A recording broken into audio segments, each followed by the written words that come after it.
We'll be starting up here in a minute or two. So go ahead and get logged in.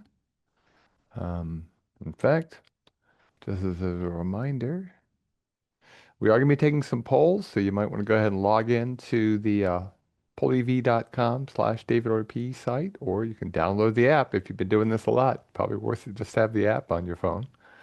Um, and you go ahead and open up your chat pod so we can send you the handouts and open up your Q&A pod so you can do questions, things like that. And again, we'll get started here in a minute or a little over a minute.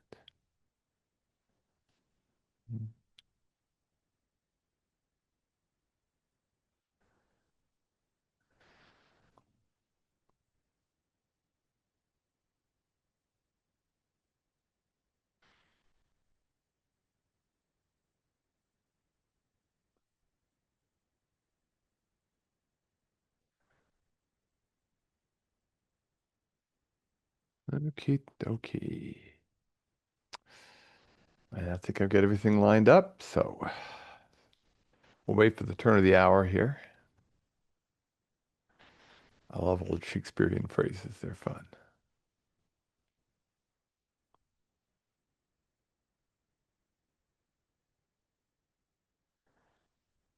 Okay, we'll give folks about 30 seconds to finish logging in, and then we'll get started.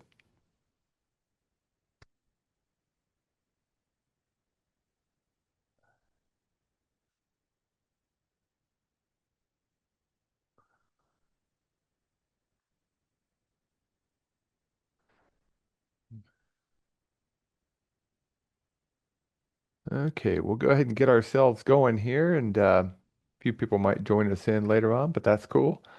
My name is David Orr. I'm the director here with the Cornell Local Roads Program. We're your New York State LTAP Center. And today we're talking about the federal aid process. It's really the 10,000 foot elevation overview. Though if today I was at 10,000 feet here in Ithaca, all I would see is a white cloud because it's pretty foggy. Though the fog has come down, I can actually see the building across the athletic fields. I couldn't see them earlier. So yeah, it can get a little foggy. But today we're talking about the federal aid process. I don't expect you to become experts. I'm really just trying to give you um, an overview of the whole process. You can get a sense of, do you want federal aid? And if you're going to do that, what do you need to think about doing? So that's our goal today. Um, this is just one of many things we do online during the winter. We're in our webinar season. February seems to be a webinar of safety related things. So today we're doing actually an online workshop. And if you're wondering, we delineate a workshop from a webinar. Webinars we keep to 1 hour. Workshops might be multiple hours because just like an in-person workshop. But we will be taking some breaks. I'll talk about that in a little bit more. Next Tuesday, we're doing a webinar on sources of revenue. We'll talk about federal aid, but we'll also talk about state aid and local sources of funds and things like that. We're going to follow up next week with a thing on local road safety plans and some safety funds available from DOT, and that today's online workshop will help there. And then we'll be finishing up our webinar season and going into our spring workshop season. So it's a busy time for us here, but hopefully we'll have a little bit of fun today with the 60 of you, almost 70, who've shown up today. If you haven't been on one of these before, bottom left corner of your screen is your audio settings. So if you can't hear something, it's where you can check things. If not, you can always send us a message. You do that via the Q&A, and I'm actually going to have you answer questions sometimes via the Q&A as well. So make sure that pod's open. You also want to open up the chat pod. The chat pod's where we can send you things. It's not a two-way street today. It's really just where we can send you some messages. So for instance, in about 30 seconds or so, we'll re-put back on the chat pod links to the two handouts and the link to the poll site that can be very useful for you. If you have trouble accessing the handouts, just email us or put it into the Q&A, your email. We can email you a copy of it. You can just do our standard email, which is clrp@cornell.edu. And Barbara's looking for those emails. We'll send it out to you as quick as can. And then, of course, Jody and Amanda are helping in the background here. This particular session is worth 3.5 PDHs. Only the person registered, and it is counted as a course, though it's not as critical as it used to be. And if you're wondering, we're going to be meet for 4 hours. Why are we only 3.5? Well, has to do with the nature of the Q&A at the end. Can't give the credits for that portion of it. Um, so we're going to start with some introductions, and yes, that's me in the middle. People always wonder why I think I'm short. I guess I know I'm actually not short, but I'm the shortest one of my brothers. So. Okay, so let's find out who you work for first off. You're with a town, a county, a city or village, state or federal, tribal. You're with an MPO. You're with an authority like the Thruway Authority.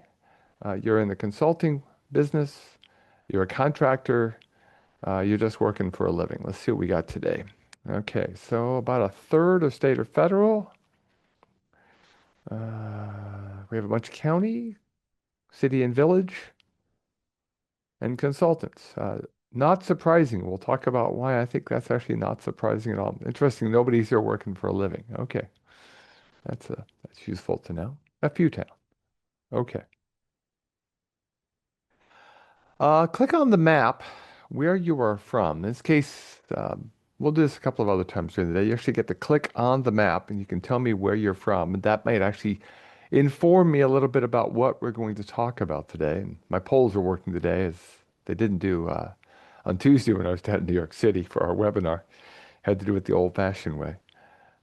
Okay, so we do have some folks from this downstate. We have folks all the way up along the northern border. Wow. Okay, you got a variety of folks, both rural and urban. That's good. Okay. And what is your job? Are you an administrator? Are you the highway superintendent? If you're the deputy, go ahead and click on that box just because, well, just really get a sense of what your role is within your agency. Are you really primarily an engineer? Are you a board member, elected board member, or supervisor, something like that? And of course, there's always the field crew and do whatever the boss tells me to do. I see a few of you have put that down.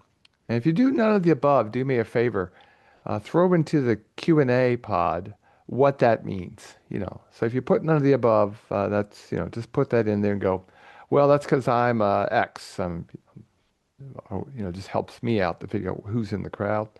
And again, today it looks like we got about a third engineers, quite a few planners, a bunch of administrative folks. Okay. Useful to know. Okay. And then we've got project managers, someone with a manager with a state park system. Okay. Cool. Now, what are we doing today? Well, today we're doing a workshop on federal aid. Again, this is just really the 10,000 foot elevation thing. We're going to do 1 hour chunks just because the mind can absorb what the can endure. So we're going to go for an hour. We'll take a break, 15 minutes, do another hour. We'll take a 45-minute lunch break, do another hour, take our last break, do some conclusions. And then at the end of the session, we'll do a Q&A with folks. Hopefully both NISDOT and FHWA are able to join us today. We know we have folks from NISDOT to answer any questions you've got.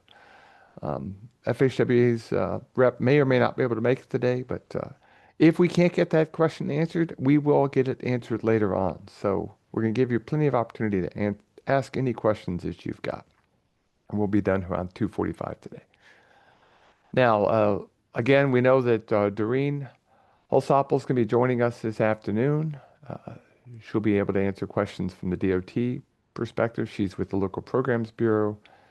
And then Chris Gatchell from Federal Highway is hoping to join us, though he has a delivery coming in. We know how life is. It's always have to deal with the reality of life. So again, this particular slide right here, you're going to get to see that slide quite often. It's essentially a place for you to put in any question you've got. If I say something and you're like, what did he mean? Or you'd like more clarification, put your questions here. If you're thinking about applying for a project and you're not sure, ask. The only questions we don't want in here are the ones that you don't type in. So go ahead and put any question you've got in and we'll try to get it answered today. Now, a caveat for you. Okay, this is my friend Bill. If you're a child of the 70s like me, you remember Bill for laws and stuff. What we're talking about is local federal aid going through the State Department of Transportation. But you may have heard of the Infrastructure Investment and Jobs Act. Sometimes it's called the bipartisan infrastructure law, which is why I put bill on there. That's really the only reason I like the name. We'll call it whatever we need to call it. But that has some provisions in it for direct local federal aid coming directly from the U.S. Department of Transportation to local agencies. We're really focused on funding going through the State Department of Transportation. I will point out a few times here and there places where if you're getting those direct funds, you still have to follow certain procedures. The procedures don't change. You're just able to get it directly. So if you're looking at a project like that, go get some help. Ask questions. Just be careful because you still have to meet a lot of the same procedures. And of course, the other caveat is I'm trying to make sure we cover the process. I am not intimately involved with it every single day like our friend Doreen and Chris. So if there's something that I'm not clear on or there's some minor error, I apologize, but we'll get those corrected and get them out to you. Now, one of the things in the handout, and we'll have the handout here in just a second, and again, it'll pop up in the chat pod one more time. We have lots of acronyms. There will be tons and tons of acronyms you'll see over the course of today. And in the handout, there's actually a sheet showing a whole bunch of acronyms which aren't filled out. And I did that on purpose. The idea is if you start to know what those things mean, then you'll have a pretty good sense of what's involved. So it really can help you to.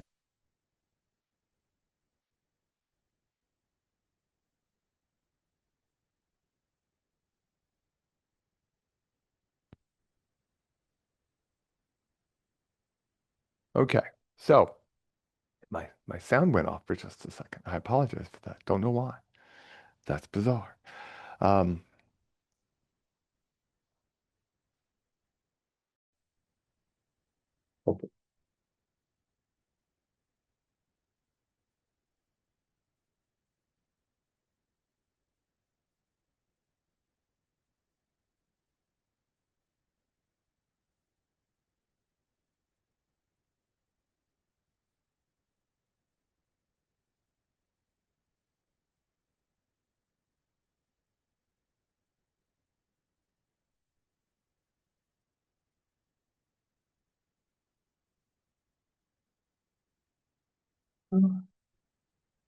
okay.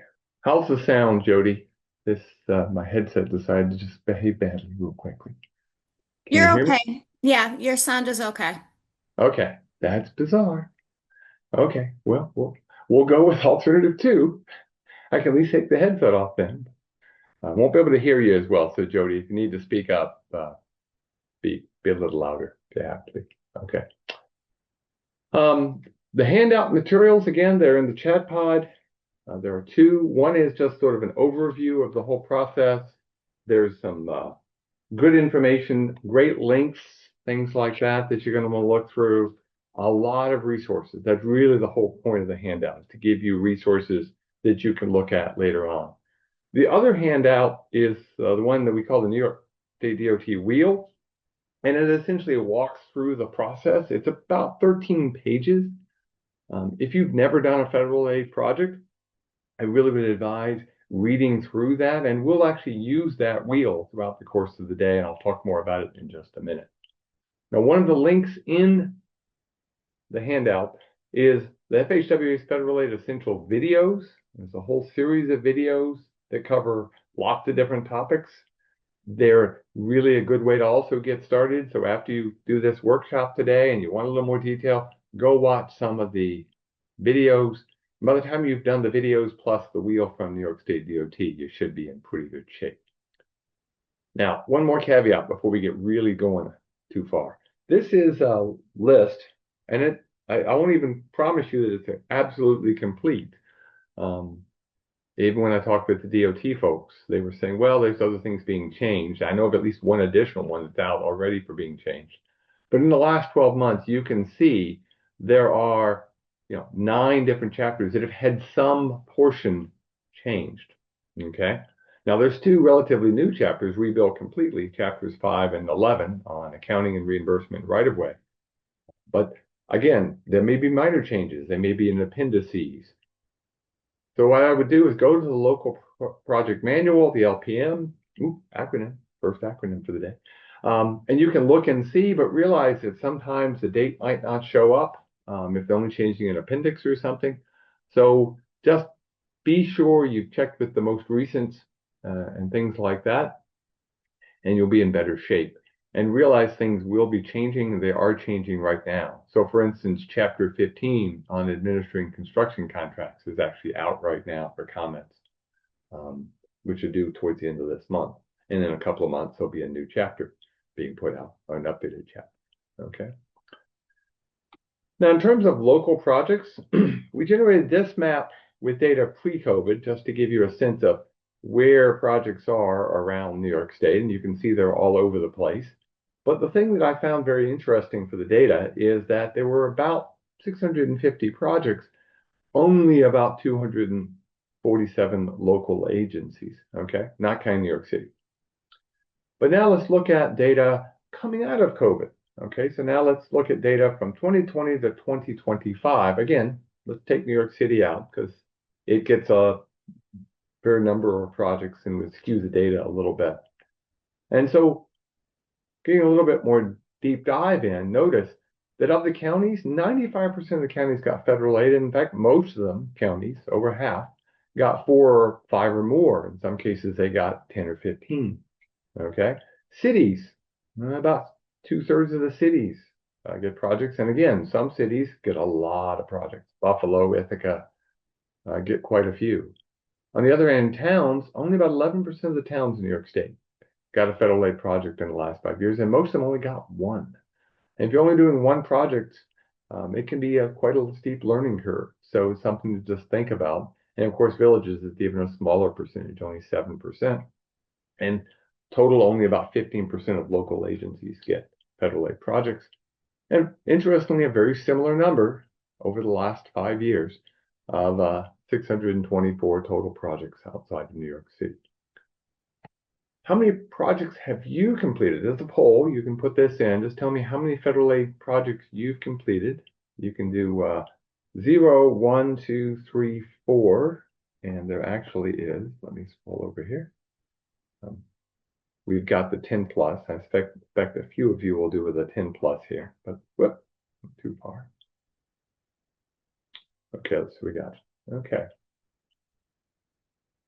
So we got quite a few of you who've never done a federal aid project. So you're looking at maybe doing one. Okay, good for you. Okay, so hopefully by the end of the day, when we break at 2:45, you'll either go, yep, I'm ready for it, or I need to do a little more digging, or maybe we'll look at other sources of funding. Make an honest decision with yourself. Now, for those of you who have raised, that you put in 1, 2, or more, including those of you who've done 10 plus, do me a favor. Raise your hand if your last federal aid project was more than 5 years ago. In other words, it's pre-COVID. Raise your hand if it's pre-COVID, it's the last time you did a federal aid project. Let's see if we have anybody. We may not. I just wanted to get a sense. Okay. Nobody raised their hand. Okay. How many of you, okay, we got one. How many of you have been at least 2 years since you did a federal aid project? Let's see. Got a few. Okay. The reason I wanted to ask that question, I want you to realize if you raised your hand, especially the pre-COVID, you really need to make sure you read through and check the things that have changed. And we'll talk about some of those changes during the day, but there's been quite a few changes in certain areas with the federal aid process. So just keep that in mind. Now, in terms of federal projects, what kind of projects have you done? If you've done a bunch, maybe the last 1 or 2, you can put those in. So what kind of projects did you do? You can put your answers in here. What kind of projects did you do with federal aid? PSAP, ooh, acronym time, like it. Okay, some safety stuff. Okay, trail resurfacing, yeah. Safe streets in fiscal year 2023, cool, another PSAP. Pedestrian safety action plan, if you're wondering, for those who don't know. Bridge rehab and bridge replacement, okay. TAP, the Transportation Alternatives Program. One of the calls, our funding that's out right now is for TAP. Okay, so if you're interested, the TAP funds are out. Ooh, working on the I-81 project. Yeah, that's quite a bit of federal aid. Bridges. Developing a local road safety plan. Cool. Guide rail. Okay. Highways, bridges, signals. Okay. We'll talk a little bit about what is eligible for federal aid, but just if you haven't realized this before, there's actually quite a few programs out there that can cover quite a few different kind of activities. Okay. So we're gonna hopefully help you out if you're in that zero category and you're looking at getting federal aid. Okay. Now, what questions do you have? And again, as I said, any questions you've got are great to have. Okay. So for instance, you got none at this time. That's cool. Upcoming snow and ice course, the same as the one held 9/9. If it's a webinar, yes and no. We always modify things and slightly change them. Okay. But any questions you've got, we'll try to get them answered. We'll throw them into the Q&A at the end of the day if we have to. So for instance, TAP, Transportation Alternatives Program. Okay. The idea is sort of, I wouldn't call it a catch-all because it's not really a catch-all, but really think of it as funding projects that you sort of have to find a way to put them all together. Okay. So, safe routes to school, some of the trail programs fall under TAP. And some of those kind of things could be useful. And if you can't access the posts, you can put them over into the Q&A. That's fine. And so, for instance, over in the Q&A, somebody asked, do I anticipate federal aid may be affected by the Trump administration? Well, there certainly has been some of that that's occurring. And there's been quite a few changes in some of the processes. And we'll talk about some of those and know that things will change. Change is inevitable. That's something that we are very well aware of. Now, during the course of the day, we're going to use two projects as sort of templates for when we talk about things. Not because they're the only kinds of projects. You've already seen a list of some pretty cool different things out there, and we'll have a list of some towards the end of the day. But we're going to list two that we'll sort of use as a starting point if we have questions. One is bridge work, rehabilitations, rehabs, replacements, things like that. And the other one would be safety improvements, maybe helping people stay on the roadway with roadway departures to the state's roadway departure safety action plan. And the reason that I want to use those two is because every bridge, anything over 20 feet, and every safety project on any road is eligible for federal funds. Okay? So most federal funds that are able to be spent on bridges or on safety related issues, anybody is eligible. That doesn't mean you're going to get the grant because there's competition, of course. But the idea is if you're going, well, we're never going to get any federal aid because you're not eligible. No, you're eligible. You just have to compete with others. So keep that in mind. And that could be everything from working on scour on a bridge to putting in a roundabouts, putting in some better sidewalks, getting people to school, things like that. So there's lots of different programs. And we'll use these two as sort of our templates as we go throughout the course of our day today. Now, in terms of federal aid projects, again, I said there's tons of federal aid projects out there. Some of them are currently funded well, some of them are on hold. They're about to renegotiate the big federal aid bill, which again, the IIJA or the bill, depending on which terms you use for it, that's this year's Congress task to try to get a new bill put out. So that'll be an interesting thing to watch. But there are tons of funds. I just listed 5. Okay. There's safe streets and roads for all. There's rural surface transportation. There's things on reconnecting communities. There's lots of different grants that have been used and are continued to be used. So for instance, the New York State DOT is trying to essentially take the Kensington going into Buffalo and make it where we can reconnect those communities that were split in half when the Kensington was put in. And so there's money being used for that very particular purpose. In the second quarter of 2022, there was 185 million in grants for 45 different projects put out on the reconnecting communities, and the Kensington was just one part of those grants that were put out.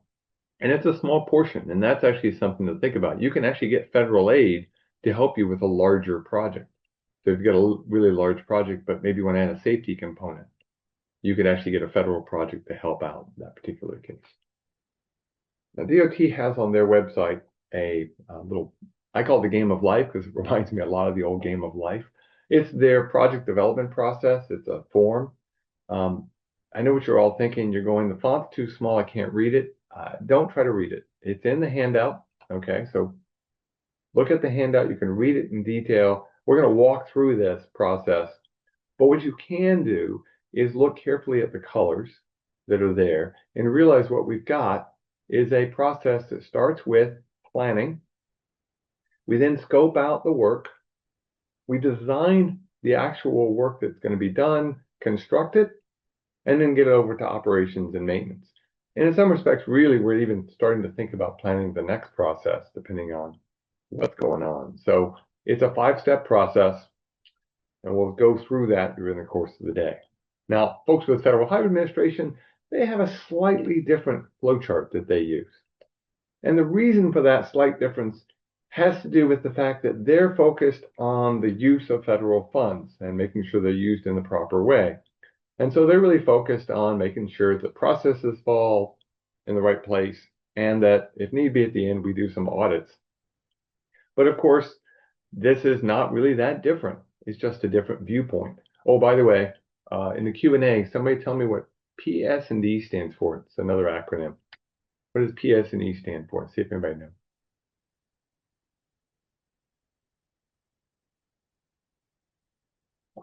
Over in the Q&A, throw this plan, specifications, and estimates. Yep. Just another way of saying all the paperwork you got to build things with. Okay. But PS&E, we love our acronyms. But if you look at it from the standpoint of that same chart the DOT uses, there's a planning phase, there's a scoping phase, there's the design phase, there's a construction phase, and then we send it over to operations and maintenance once the audits are all done. Very, very similar. Now that wheel that I mentioned, this is the federal aid reimbursement process. And again, I know the font's too small, but it's essentially 14 steps in the wheel that the DOT puts together. You've got that figure as well, and you also have the wheel itself that you can read. What I've done is I've taken the sort of the titles of each of the sections, the steps, and I've just sort of put them into one or two words, a couple of cases, a couple more words, but trying to keep it simple. Okay, so we're going to plan and identify a project. We're going to go get funding. We're going to develop a project agreement. That's the planning phase. We're then going to hire a consultant and scope the project out. We're then going to go with design, and you're going, wow, there's 6 steps for design. Well, total steps, yes. And the idea is we want to make sure we proceed carefully from step to step to step. You don't want to acquire property before you've actually figured out the detailed design. You don't want to have a contract prepared until you've got design approval, things like that. So there's a process involved. And of course, construction, some of the project steps may take longer than others. Construction may be the longest from a time standpoint, but it's just one step in the process. Again, there's the operations and maintenance, and we may be thinking about the next project.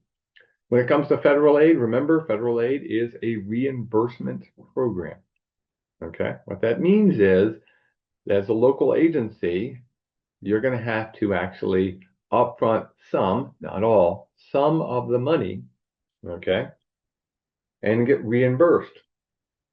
And before you move to the next step in the wheel of the process, you have to get authorization. So keep that in mind as we go through the course of the day. This is definitely a case where we know who comes first. In this case, not chicken or egg. You're going to have to get the chicken in the right order. Okay. Now, in terms of reimbursement, you don't have to have the entire project. That's had people go, oh, I can't afford that. We can't afford the whole project. No. Here's how it works.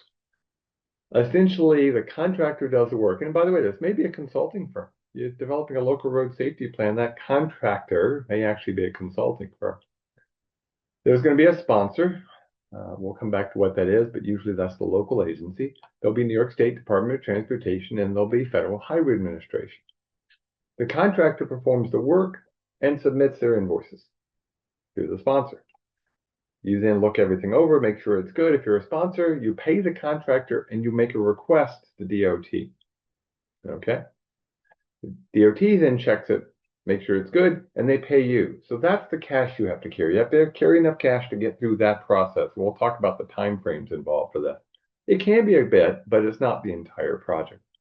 Then DOT is going to go and request reimbursement from Federal Highway, and after they check everything out, FHWA reimburses the DOT. So that's the process that's involved when it comes to this in terms of vouchers and stuff like that. And before you go to the next step, there has to be an authorization. So if you get to an end of a step in the wheel, stop.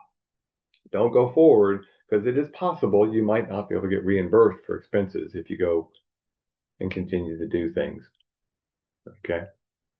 So what we're going to do, we're going to have our 5 steps. We're going to have planning, scoping, design, construction, operations, and maintenance.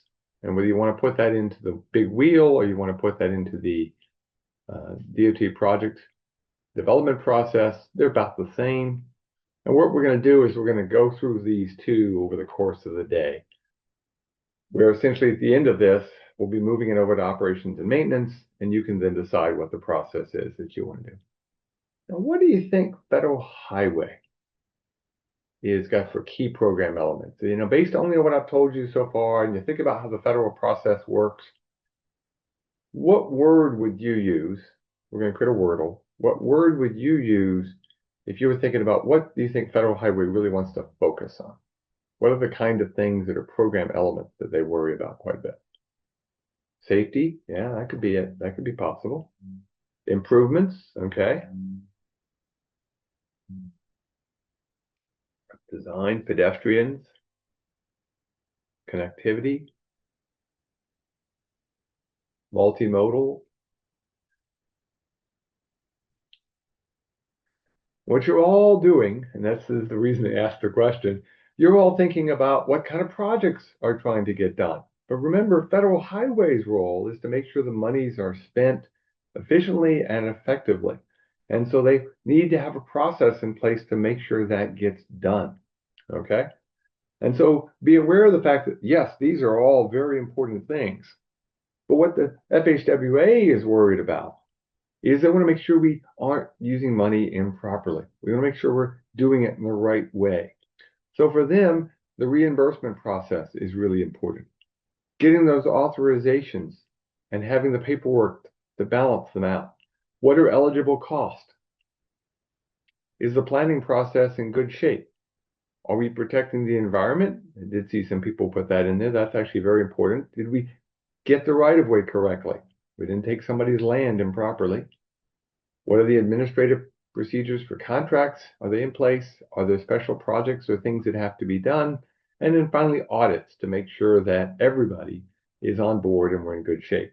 So yes, nothing you said here in this Wordle is incorrect.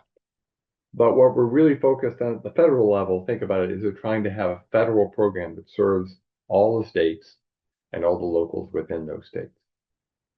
Now, if you've never done this before, your first step before you go get federal aid is you absolutely have to go get what's called a UEI. Okay? Used to be called, you may have heard something called a DUNS number, but the term they're using now is a unique entity identifier, UEI, another good old acronym. You can get that via www.san.gov or www.grants.gov. Your municipality needs to get one of those before you make any other process. So go ahead, because it takes 3 to 8 weeks to get registered. And I have no idea if it's actually gotten longer or faster these days. Those were the numbers a year or two ago. Okay. And then once you have that, you can then go out and you look for what are called NOFOs, Notice of Funding Opportunities. Those NOFOs may be a call for funds where you submit a proposal. There may be something where you just submit a essentially glorified memorandum to either the Department of Transportation or to a funding agency. So there are different ways to get funds. So keep that in mind. DUNS numbers are no longer being used. You got to go get the UEI. So they've got rid of the DUNS numbers. So next thing you want to go do is go get your UEI in place. Okay. So yeah, the old DUNS numbers are going out the field. Okay. And again, I apologize now. We are going to see lots and lots of acronyms over the course of the day. That's just the nature of the beast. Now, before we get too far into the wheel, I want to make sure we're all on the same page on who has what role and what responsibility. These are cinnamon rolls that my wife makes. They're very tasty. Um, okay, so this is mostly covered in LPM Chapter 2. I'm going to try to list for you the chapters to review, but realize I'm only sort of listing the most important chapters when it comes to these topics. There are plenty of other things you might want to look through there. Now, in terms of the Federal Highway Administration, if you don't know, they're part of the U.S. Department of Transportation. And again, going back to their key things they think about, here's their role and their responsibility. Okay, I'll read it to you just because it's important enough to make sure we get it right. So their role is to ensure recipients of federal aid deliver the program, i.e., they get the work done, which includes project delivery in an efficient, effective, and compliant manner with federal requirements. Okay, so those three things: efficient, effective, and compliant. We got to follow the rules, want to use the money efficiently, and it's effective. It's actually fixing the problems that we want to fix. Okay, so that's their focus when it comes to the FHWA. And this is done via the division.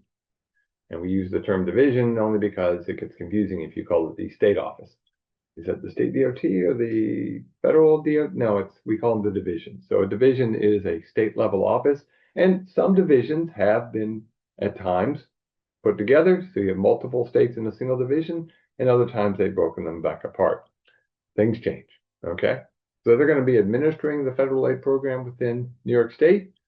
They're going to be providing technical assistance mostly to DOT, but there have been times and there may be cases where they provide it directly to the sponsor, or they provide it in some cases even to the contractor, but typically it's through the Department of Transportation.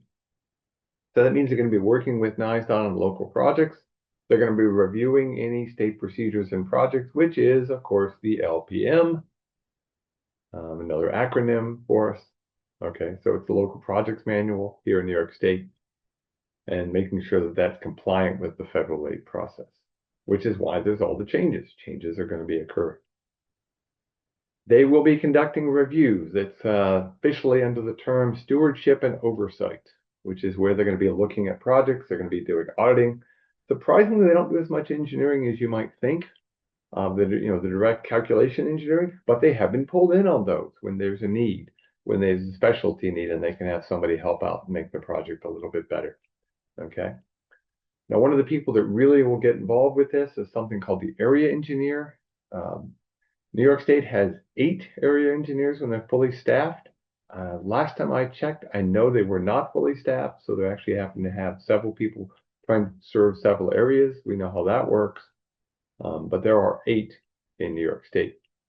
They're going to be the primary contact for DOT. They're going to focus on risk, and risk is twofold. There's risk, financial risk, the money side, and then there's engineering risk. There's things like that to make sure that we're not going out on a limb and trying something that isn't proven. They're mostly procedures focused, just to be honest with you. They're trying to maintain awareness of project status, but they're going to have lots of projects that they're dealing with. They're not validating in technical or computational things, but can be pulled in if need be. Now, again, they're trying to make sure the project has a good plan, that we aren't like our friends here in London who put in the security ballards and forgot about the fact quickset cement means they're going to have to jackhammer one of their ballards out to get their van out of the way. So in terms of project involvement with the division, they're really just going to be looking at the process. Okay, so they may be involved in updating any project involvements that are involved. There used to be a category-based system. If you've done projects pre-COVID or even just coming out of COVID, you may have heard about a category-based system. That's being phased out. It's gone. It's more of a risk-based approach. Very similar outcomes, but not so absolute and delineated. So it's more of a looking at a project. So it may be a low-risk project even on a major road isn't going to be as big of a deal as a high-risk project even on a fairly low roadway situation. So they're going to each get an assessment during the design approval phase and determine the level of risk. And again, there's risk of the financial nature and there's risk of dealing with the engineering and stuff. And of course, we always worry about the money. So there will be a stewardship and oversight plan, and that plan is going to be very project specific. Where will FHW get involved? Well, they're going to look at things like oversight. Is there enough oversight? Who needs to get involved? What approvals are needed? Are we bringing in some kind of specialty product where we need special approvals? And in stewardship to make sure that we're looking at the specifications, we're looking at the inspections, things of that ilk. Okay. Now, there is something they call the CAP, the Compliance Assessment Program. Essentially, this is just to make sure everything's been done. It's an internal thing mostly, and there may be integrity reviews for the finance side. They love their acronym, so they call it FIRE, Financial Integrity Review and Evaluation. Don't go crazy on these. Don't worry about them too much. They're there. They're part of the process reviews that they're doing. They're going to be looking at over the program element reviews with the State Department of Transportation. Just know that FHWA is there monitoring things. A lot of times it's going to be in the background. You may not even deal with them that much. It'll be mostly through DOT, your local sponsor. We'll come back to DOT in just a minute. But before I forget about it, this is a chart I got from FHWA, and they put the law at the top and they put information at the bottom. And I don't disagree with that concept. The law, is the top. You got to make sure it's down like that. I think of it another way. I flip it upside down. I actually start with our Constitution and the law at the bottom. They're the foundation of what we're going to do. And we still have the same regulations that come across from the law. So once the IIJA was passed, there's regulations that are written. Then there's going to be policies that are written based upon those regulations. And that's part of the reason why things continue to get updated, like the local projects manual. There may be guides that help people out that may or may not be part of the official policy. And then, of course, there'll be any agreements or contracts.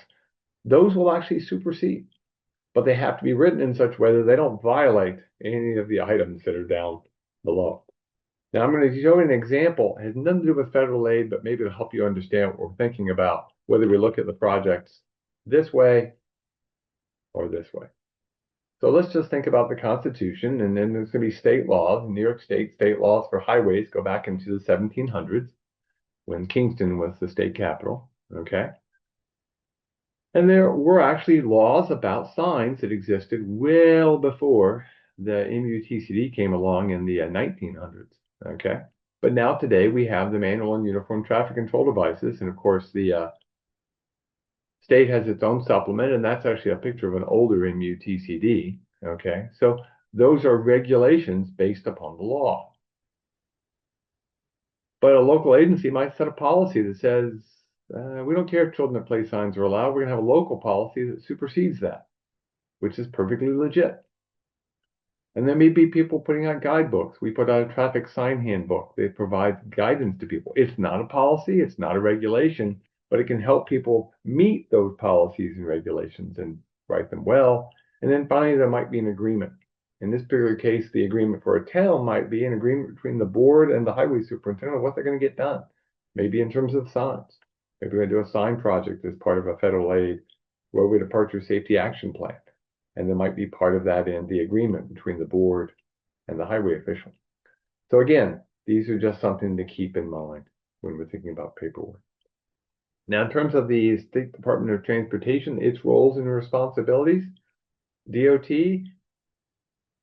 they're going to get all the applications or the people who are submitting, trying to do federal projects, and they're going to recommend, they're going to look at the project and go, is it eligible? Does it meet their criterion for federal aid?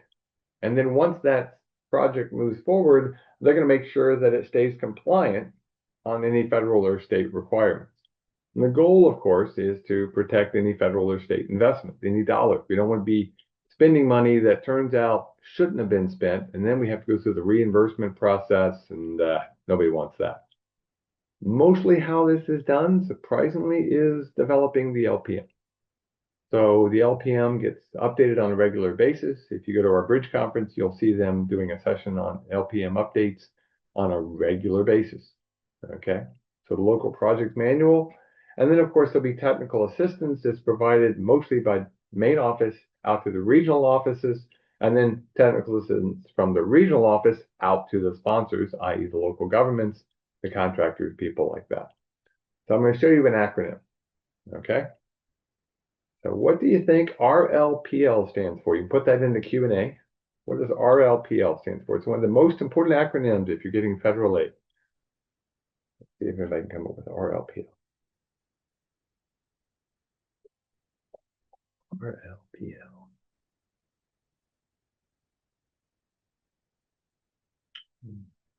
Regional Local Project Liaison. Very good. Nice job. Okay. Yeah. So there is each region of the state has a regional local project liaison.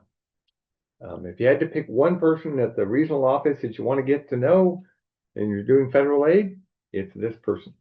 Get to know them, know their phone number, know when's a good time to call, or their email or text, or whatever way works to communicate with them. That's going to be absolutely vital because they're going to be interpreting any manuals and guidelines. They're going to be monitoring your project. They're going to make sure that you've got everything completed. Okay. They're going to be talking with main office if there's any issues, which of course means also federal highway through main office. They're going to help develop any local project agreements that you've got. They're going to be approving a whole bunch of stuff, and they're going to be doing updates on a regular basis. So again, the RLPL may be one of the single most important people you need to get to know if you're doing federal aid. Now, at the main office, there's the Local Programs Bureau. Okay, this is main office, Wolf Road in Albany. Okay, and so that's where they're updating the project, and this is where Doreen will be joining us. She's actually watching, sitting on the side there, but she'll be joining us for the Q&A later on. And that's where their offices are, where they update and develop the local projects manual. Okay. And so they also develop this wheel.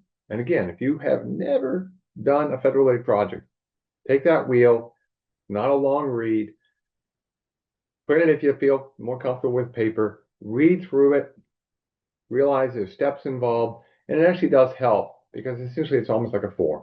It just helps you walk through the process and know when you can go from point A to point B. Now we'll go through this list later on, but let me just ask, let's just get started. Start thinking about what kind of things do you think New York State DOT approves during a federal aid project? What do you think they approve?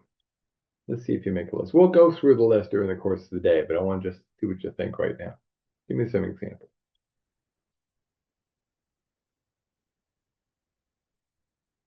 Right-of-way approvals. Yeah, they're going to get involved in right-of-way. Absolutely. They're going to check over the design. Okay. They're going to be involved a lot with funding decisions. Okay. Whether the things are eligible or not eligible, whether or not the design exceptions, they're going to be looking at the contract documents. I see that someone's over there on the Q&A. And again, you can put them there. They're going to look at design reports. They're going to make sure permits have been done properly.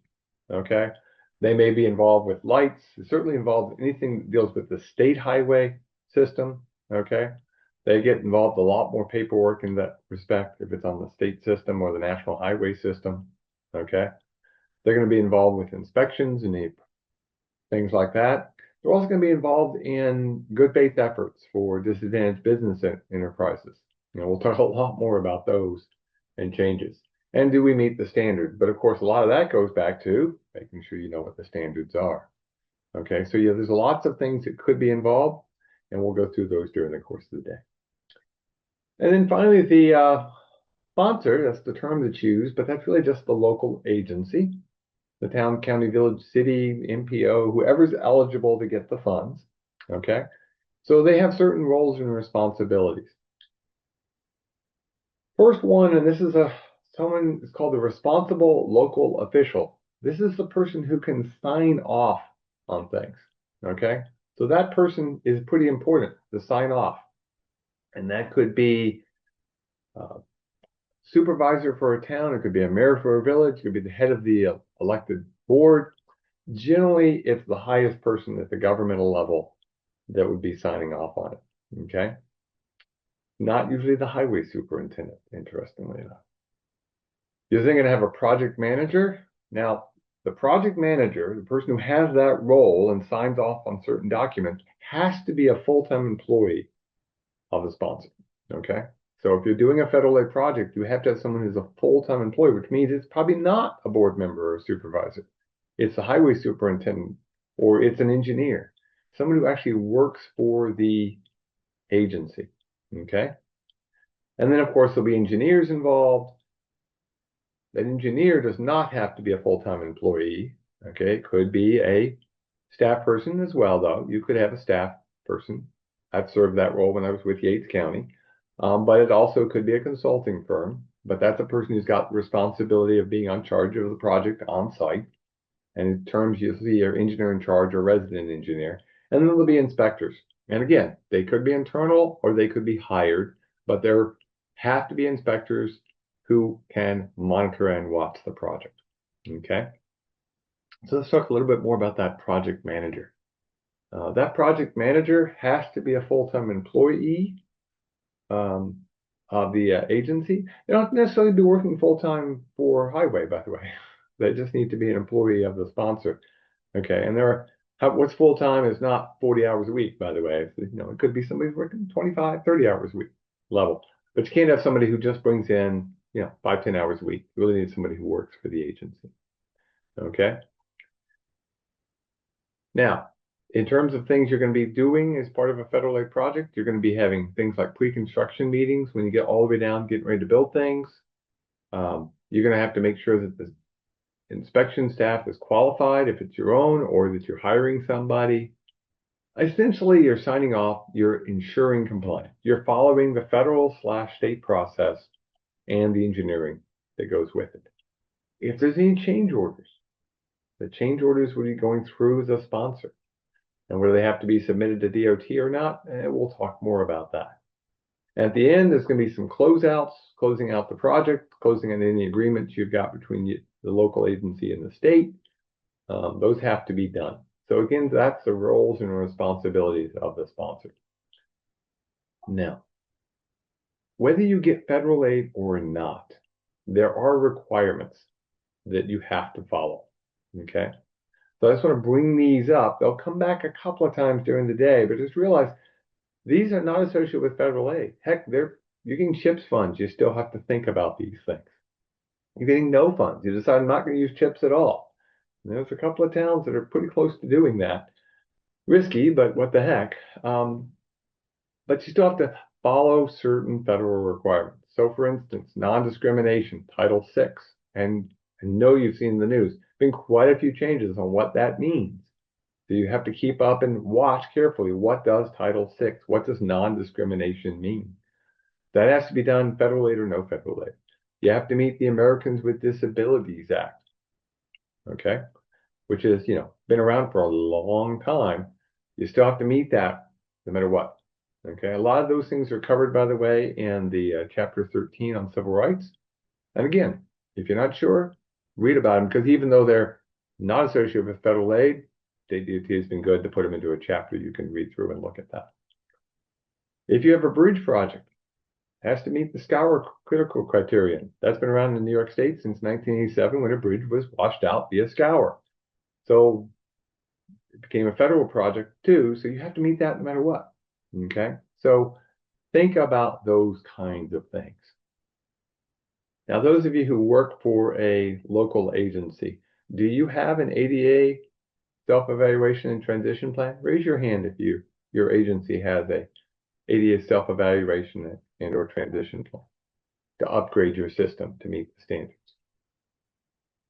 Hopefully most of you who are locals raise your hand because you're supposed to. So we avoid things like this. Okay, where we put a ramp in and the person has nowhere to go on the other side. That's not really a good ADA plan. Okay, now there may be situations like that where you're going to get to it eventually, but the whole idea is to develop a plan. And that's true whether you're getting federal aid or not. So just keep that in mind.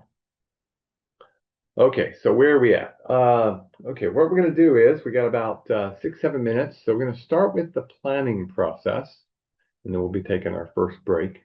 Okay. We're going to be looking at chapters 2, 3, and 4 from the LPM, but realize again, this is just a starting point. There may be other chapters. You may want to go back and look at things. This means we're going to be planning and identifying our projects. We're going to be looking at funding and we're going to be looking at project agreements. Okay.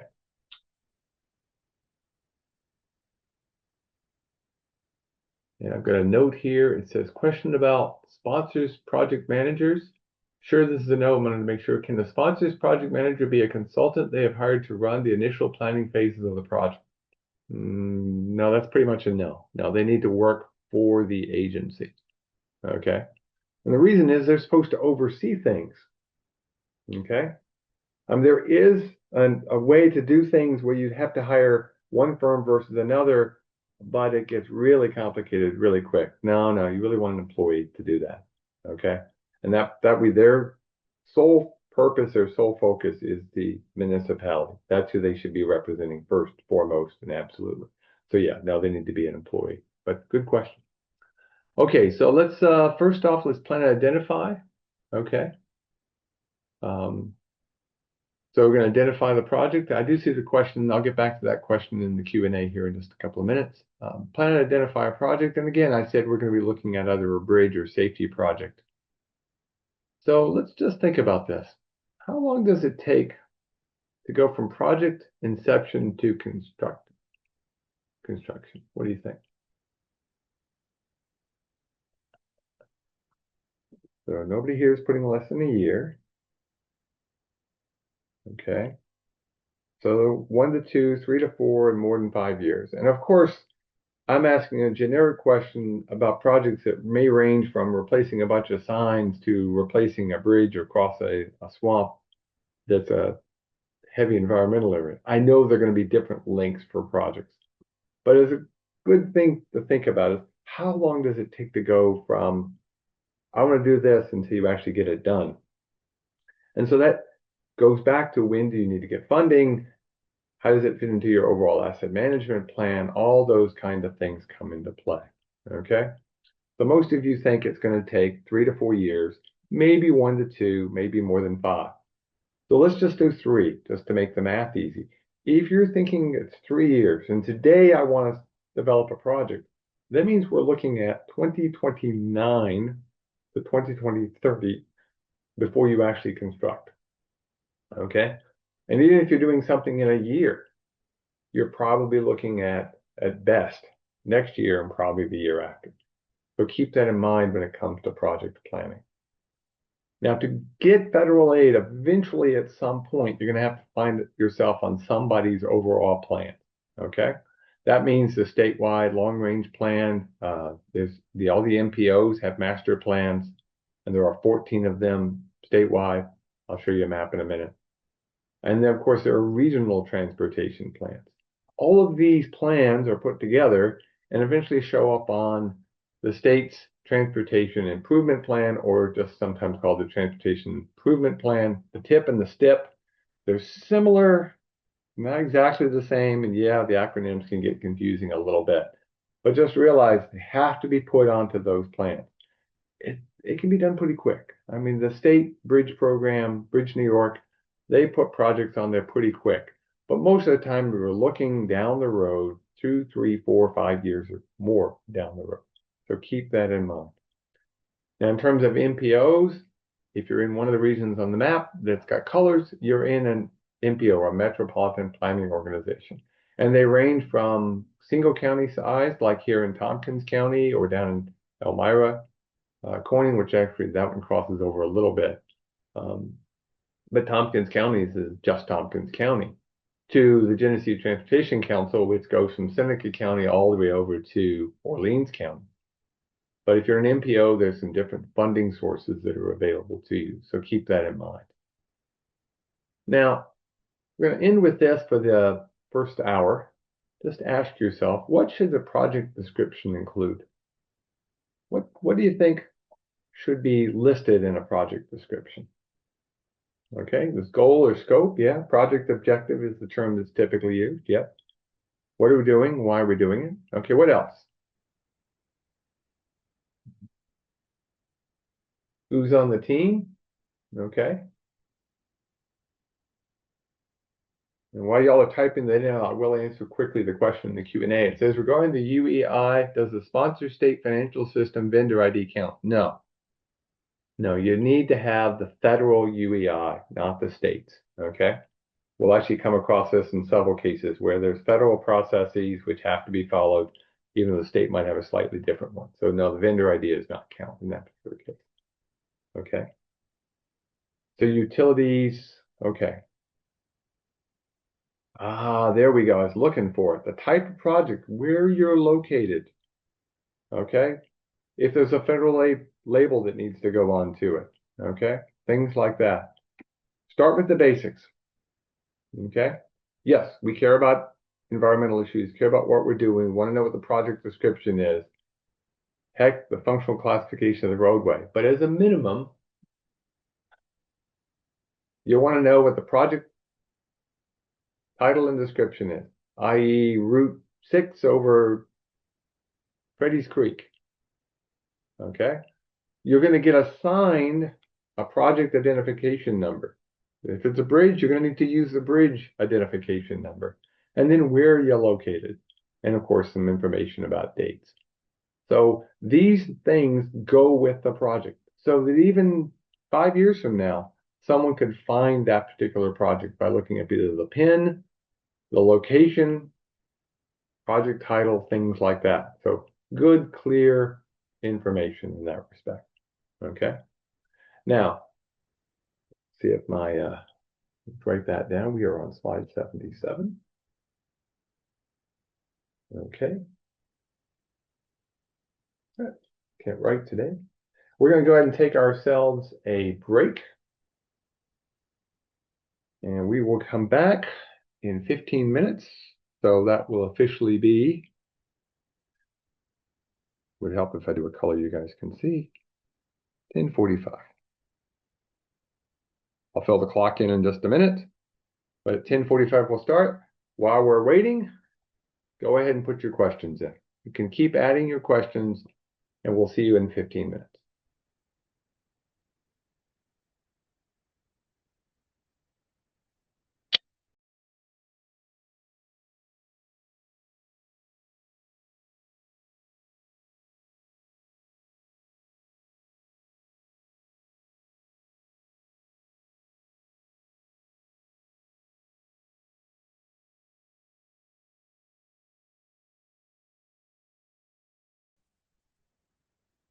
Okay. Get everybody back logged in and hope they had a good break. Fog is getting a little better here in Ithaca. I can actually see across the way, but I cannot see across the valley. Not surprised with the fog, with everything melting. That's very typical. Okay. So we're still in the planning phase of our project. So keep that in mind as we get going on our second hour together. And again, pretty important to have a good plan. It's you're not hearing me. Is that what you're saying now?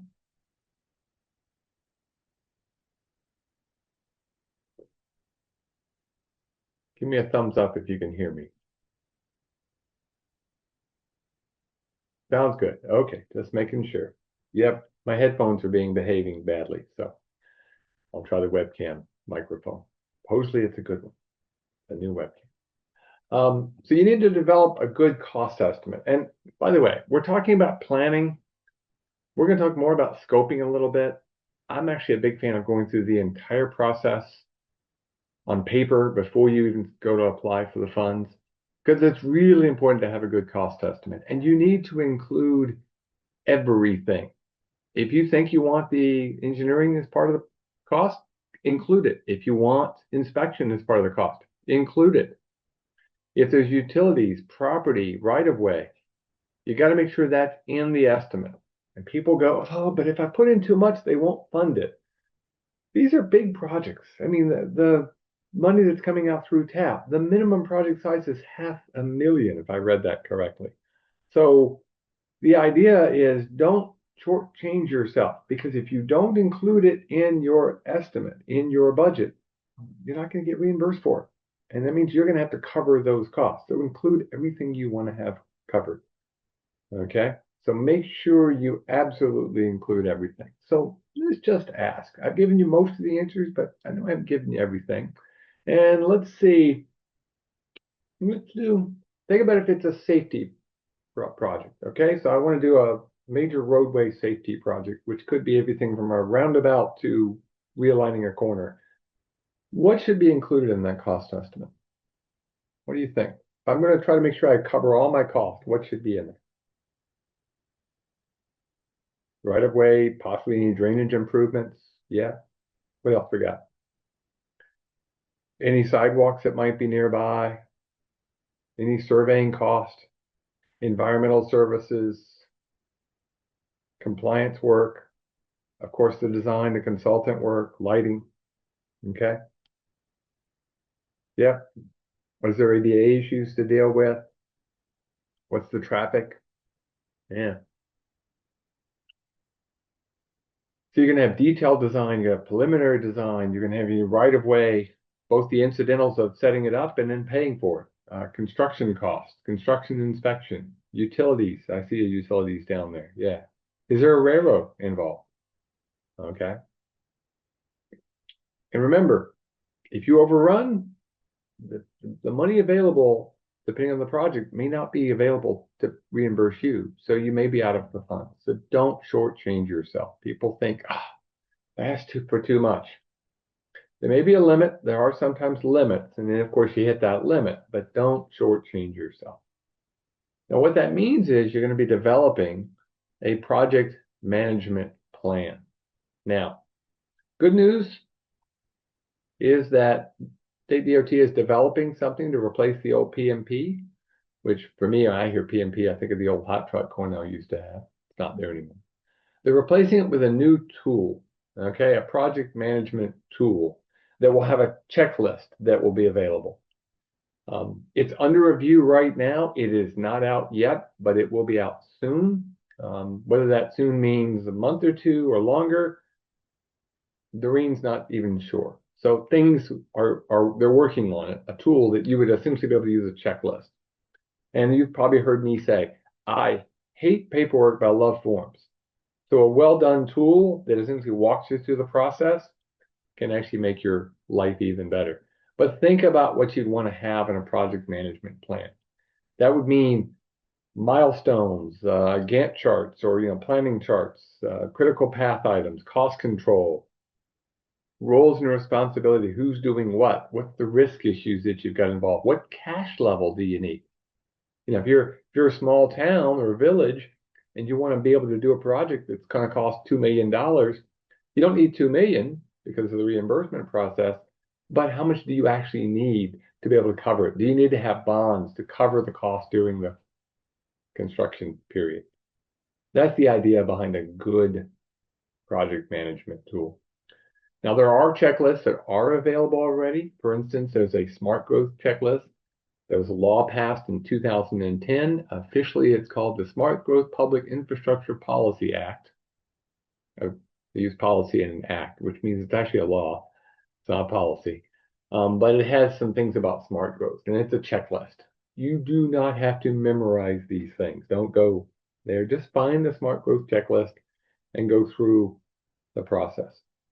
And again, that's where the idea of a good checklist can help you out. And this is laid out pretty well in the local projects manual.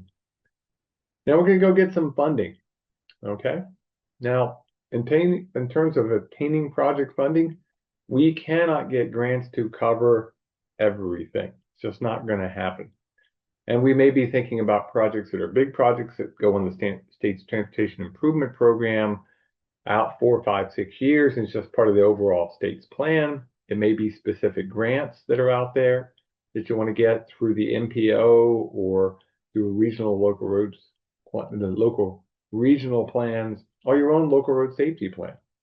But i.e., think about the projects you want to get done, and then how do you fund them? And we're talking 3, 4 years out, possibly. We know that. Now, next week, on the 24th, we're doing a webinar, 1 hour, and we're going to talk about sources of funding. And we're going to go beyond just federal aid. We're actually going to talk about local funding, state funding, including our friend Chips, federal aid beyond what we're even talking about today, a little bit, not a lot. We might even spend a little bit of time talking about private funding and, of course, borrowing funds. When you're deciding whether you're going to get a federal aid project or not, think about how you're going to pay for any project that you're going to have. And don't forget about the maintenance after you get the project built. Can you maintain it? Do you want to spend a little bit more money up front in the construction phase so there's less maintenance later on? So we'll come back to that when we get to scoping here in a little bit.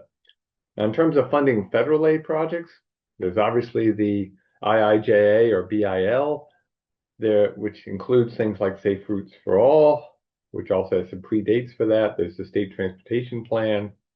There's lots of different sources of funds. Right now, there is a Transportation Alternatives Program funding call out. That's actually due March 12th. So hopefully, if you're thinking about that, you're actually in pretty good shape. You already started developing all of your plans, but hopefully you can meet those deadline dates. There is Bridge New York, which includes culverts, but culverts are state funding. We'll come back to that later on. But Bridge New York for anything above 20 feet, that's federal aid.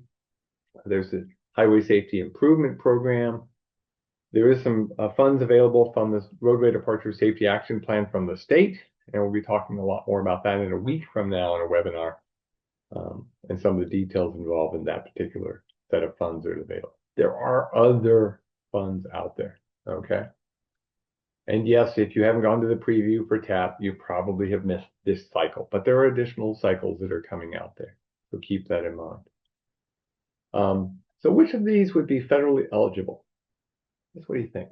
Bridge replacement on a local road, new sidewalk to school, rehab of a low volume road, safety improvements in an intersection, and signal replacement at the mall. Which one would be eligible? You can select all you want. You can select all 5 if you think.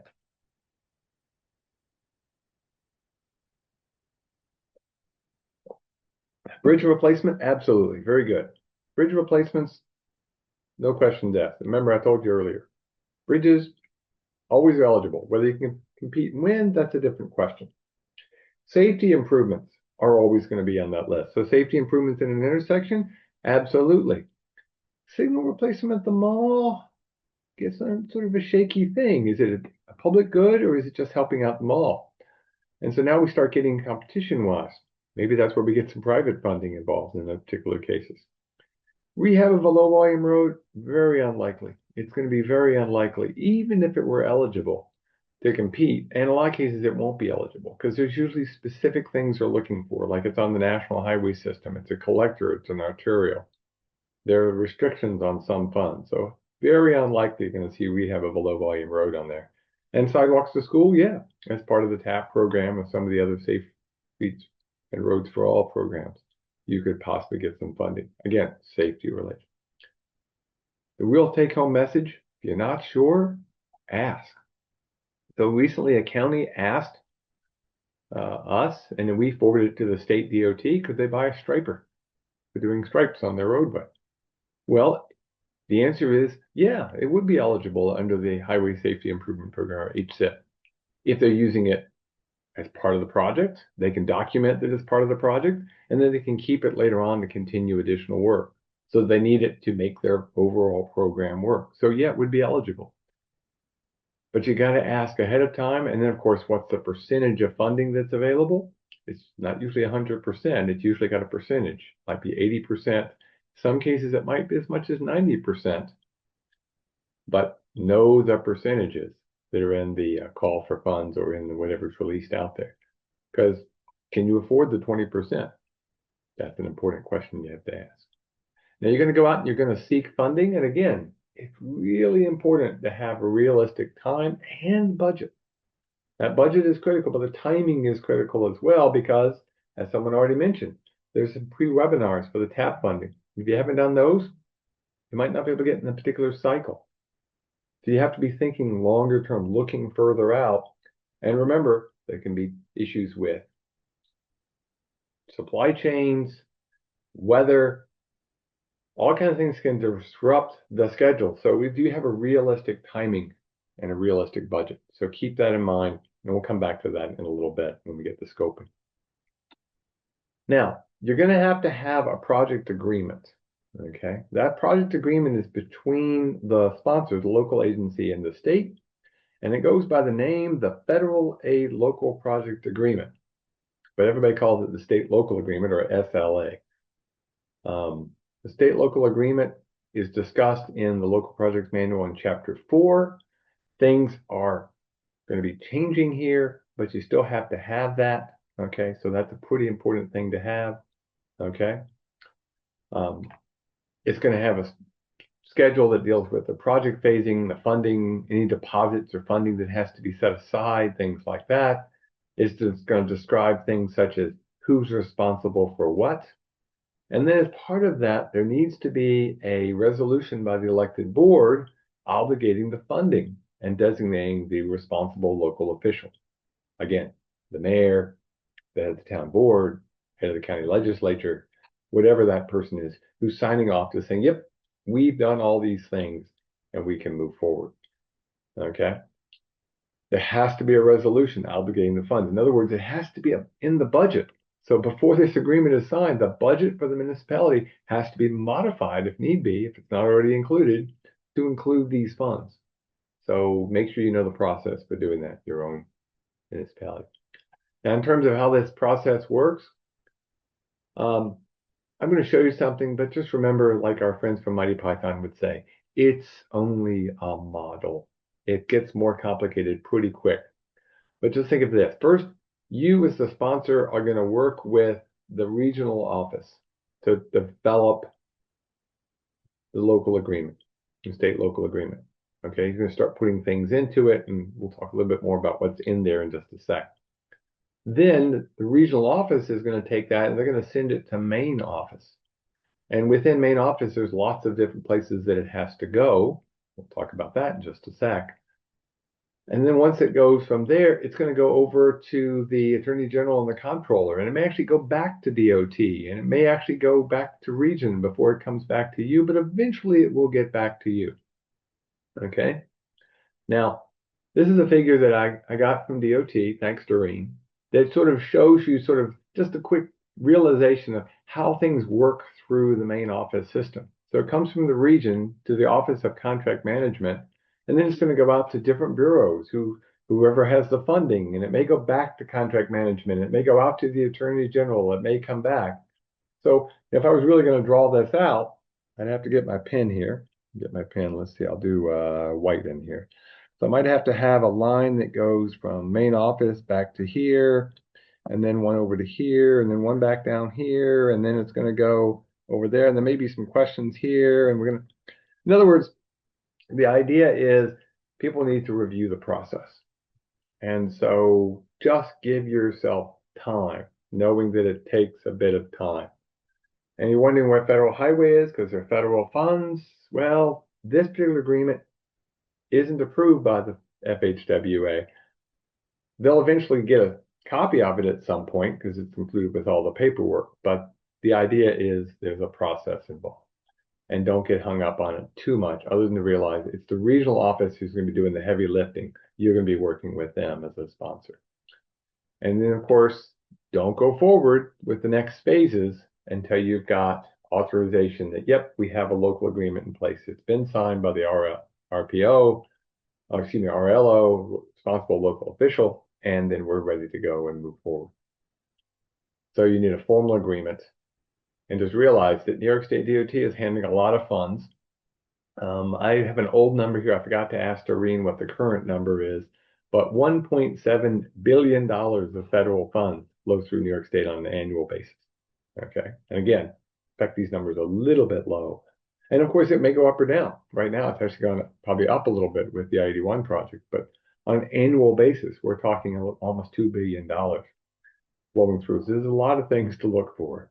So again, if you're not sure, stop, pick up the phone, talk to your RLPL, and wait and get that authorization before you move forward. Okay, so we've done planning. We're in good shape time-wise. Let's do a little scoping. Okay, now scoping is sort of like I was on a hike. I try to go around the state and look at things. You're hiking, figure out where you're trying to hike.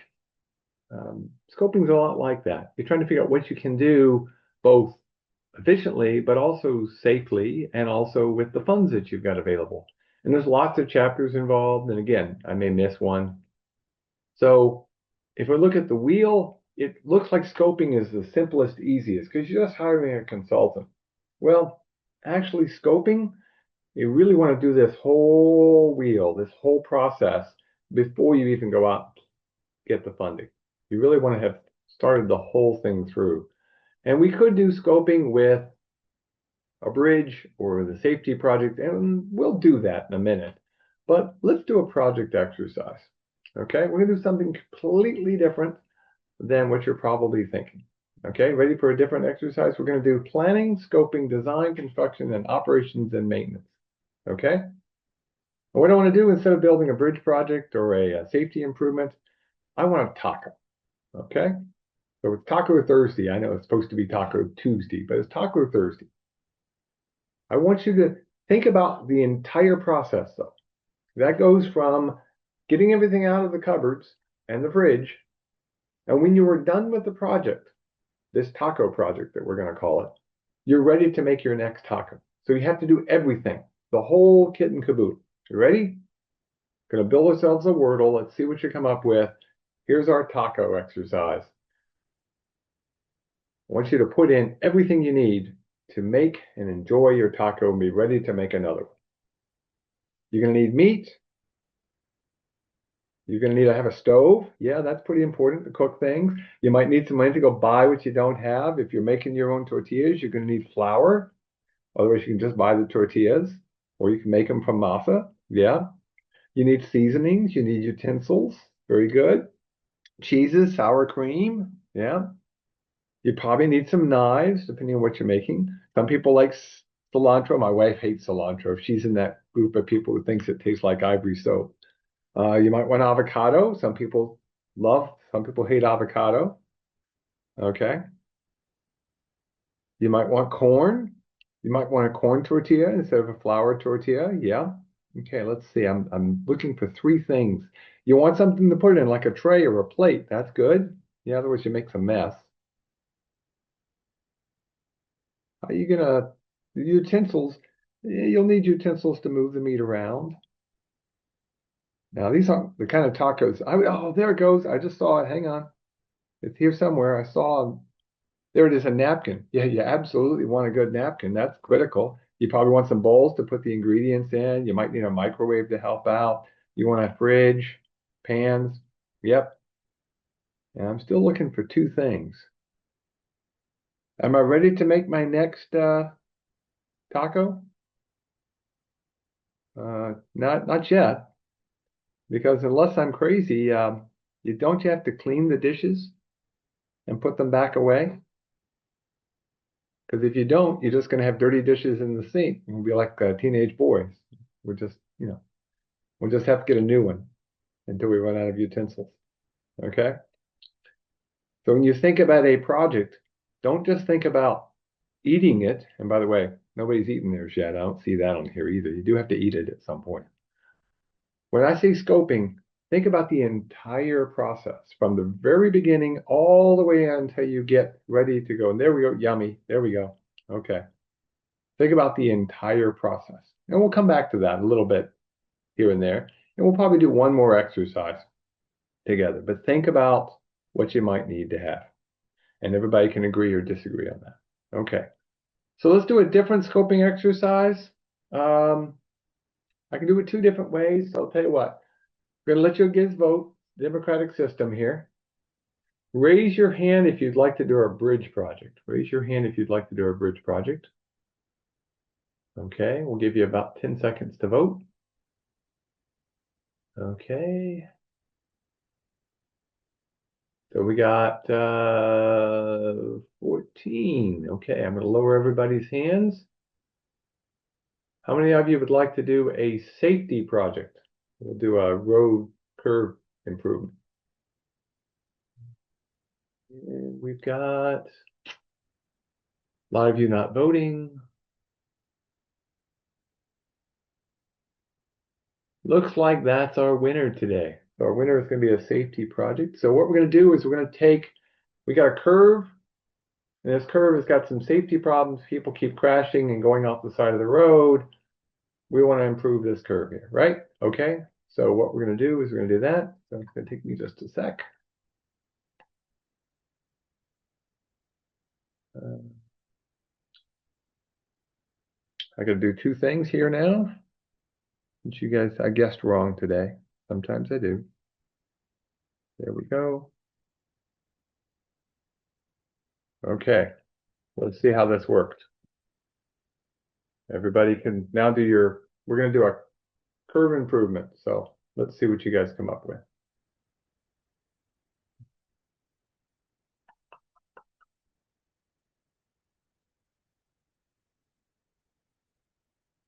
Hmm, hang on. That's what happened. Never mind. I got to clear it. I'm going to make you do it again. That's my problem. Okay, here we go. So we're doing our safety improvement. You gotta go check you gotta do a horizontal analysis of the curve. You gotta survey it. Yep, absolutely. You gotta do a count of the traffic. Okay. Gotta check your crash data. Go on and clear and get all your crash data. You might want to look at other sites, figure out the cost, justification of things. Yep. Okay.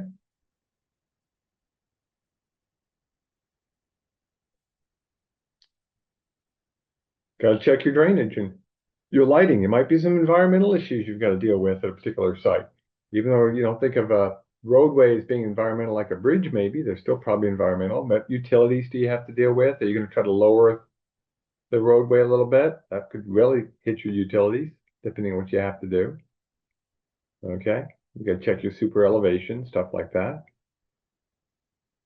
You actually have to build it at some point too, don't you? You have to actually build it, figure that out. And are we building for short term, long term? Are we widening the inside of the corner? What are we trying to do? We got to check the right of way, our clear zone. Do we have trees we got to worry about? Do we need rail? Do we not need rail? I'm not a fan of rail if we can do other things, but again, something to think about. You got to look at your soils, your speeds. And again, think about what you're going to be doing later on, maintenance wise. Does it need high friction surface treatment? Is that all you need?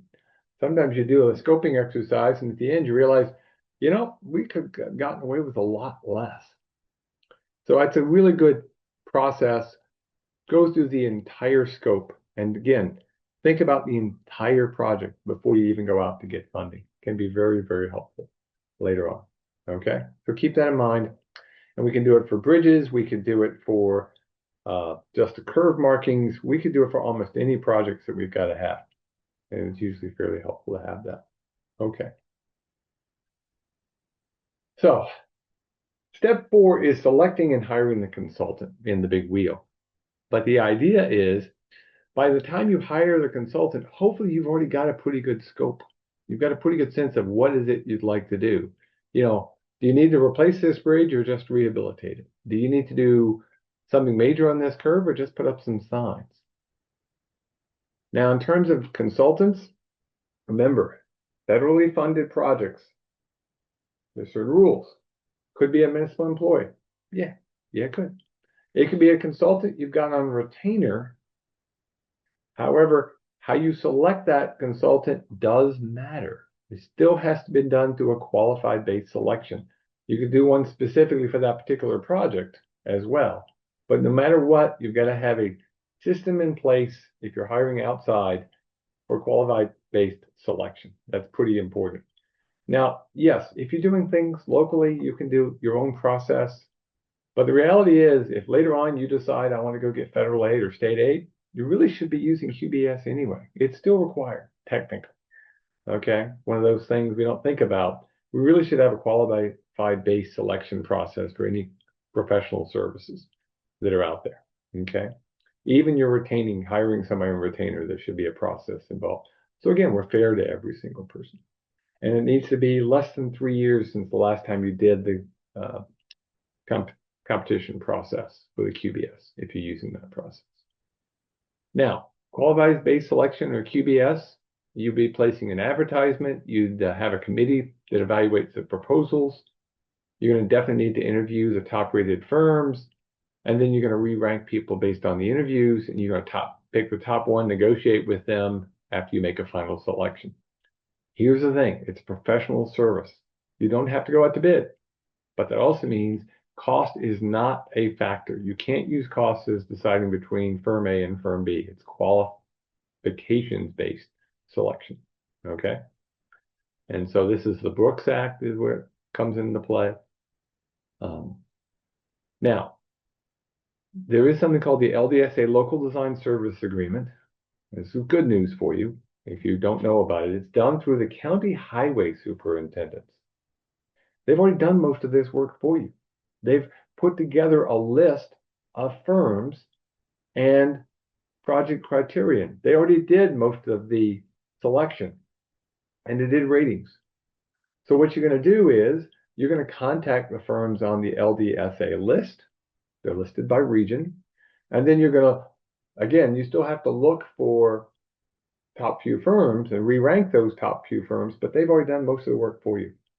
Saves you a lot of trouble. And it's been a couple of years since I put this slide into the deck. The last time they did it right after COVID was on March 14th, but we do this on a regular basis. So keep that in mind that there's a list of firms. You don't have to reinvent the wheel. Now, once you got to this point, you're then going to have to create a task list and get an independent estimate of what the work is going to be and negotiate the task, okay, that you're going to be doing with them. If you can't come to negotiation, then you would look back at the list, but usually that's not too bad. And make sure you've applied any cost. If you want this included in the federal aid, though, remember, you actually have to do that as part of the proposal, so it can get a bit challenging. So keep that in mind. Do you need an audit? You'll need an audit in some cases.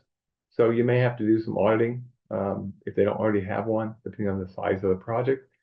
And you're going to execute an agreement with the firm. And of course, like everything, it's going to go through the RLPL, the state person that you deal with at the regional level. Now, people ask, do we need to have DB for E for consultants? Right now, we're in, I got a frozen waterfall. There's similar things. We're in sort of a whole basis. Right now, everything is on a case-by-case basis. What I would say is pick up the phone, talk to the RLPL. They may direct you up to the local programs bureau at main office. You want to look at things on a case-by-case basis. Don't make any assumptions. Things are changing. This is not a something that I can give you a definitive answer on it right now. And later this afternoon, we'll do the Q&A. I suspect we'll hear a little bit more from Doreen on this particular thing. But here, pick up the phone. It's a case-by-case kind of basis that we can be dealing with. Now, once you've done this, you've selected your firm. And again, remember, if you want them part of the cost, you actually have to sort of have done this already. You're then going to have the authorization to proceed with preliminary design. And this is a multi-step process to do preliminary design because we got to think about initial, go back and check things, right-of-way incidental phases, stuff like that. Now, where does that fit with everything within our little chart? Well, we're now getting into the design phase itself. Scoping is a fairly quick process, but if you look at the project development process from the state DOT, you'll see there's actually quite a bit that needs to be done here. But let's start talking about the design phase. Now, this is chapters 7, 8, and 11, the project development manual.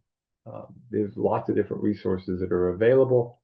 And overall design is going to take some time. In fact, it's going to take us up to lunch and probably, no, we'll see. We're probably just over lunch a little bit. Okay. Now, phases 1 through 4 for design, that's where you're making your technical decisions. It's where you're going to be seeking some public involvement. You got to coordinate with others, and you're going to get your estimates and your cost. You're not doing your final PS&E, okay, plan specifications and estimates, but you're going to do a preliminary stuff. As part of this, you want to confirm that whatever you did for scoping is federal aid eligible, okay? You're going to be making your final technical decisions. Are we going to be doing concrete or asphalt on the top? Are we going to be doing an arch bridge or a beam bridge? These are the final decisions, but hopefully you've already done a lot of that when you did your scoping before you even got the funding. This is where you're going to be doing your environmental reviews, and you're going to have to coordinate with just about everybody. So this is where you're really getting into communications. You definitely want some public involvement, but again, you may have done some of this already with the scoping phase. Some of these things are required during the design phase. The ones in the scoping phase, you can just do because you want to get input from the public. But I prefer that, but there are some requirements. And this, of course, is where you're going to be doing your estimate of your schedule and your cost. Okay, so who do we have to coordinate with? So let's just ask, who do you think we have to coordinate with? Let's, whether it's a bridge project or a safety project, who do you have to coordinate with? What do you think? DEC and DOT, absolutely. You're going to need to work with the RLPL.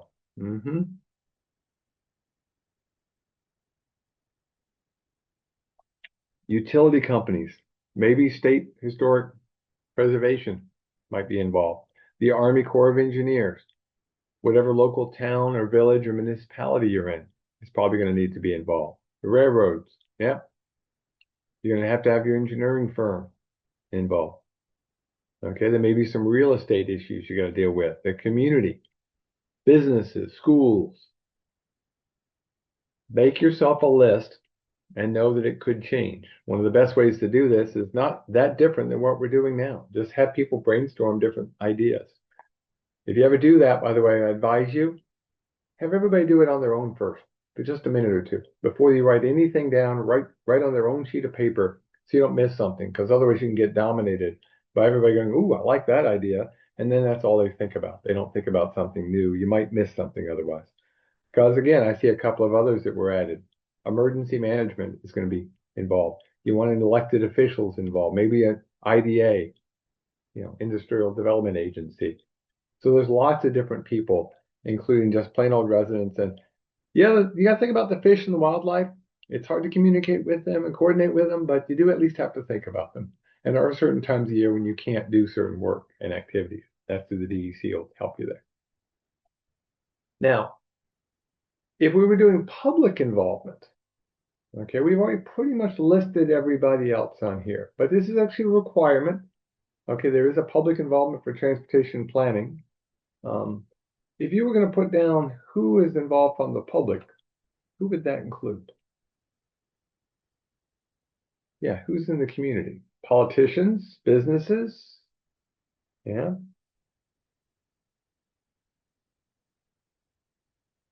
Anybody lives in the town? Schools? Underserved stakeholders. It's a good way to think about it. Who are the stakeholders? Who uses this road? Who crosses this bridge? What goes underneath this bridge? Those people all need to be involved. That might include the highway superintendent. It might include the town supervisor. It certainly is going to include emergency management if you close a bridge down for 4 months and now there's a big detour involved. Do you put an on-site detour or not an on-site detour? These are all part of the technical decisions that you're making.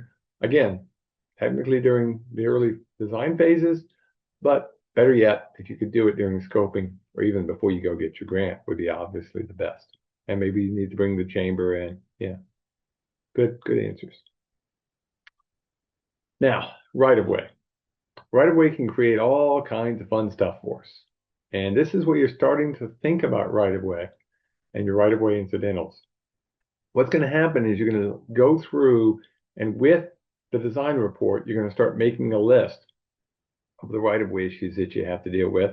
And this all falls under several laws.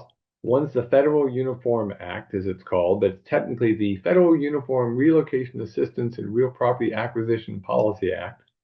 Everybody calls it the Uniform Act. What that essentially says is you can't take people's lands without compensating them for it. Okay? And there's also a Federal Highway Administration's right-of-way and real estate set of rules, regulations that are involved.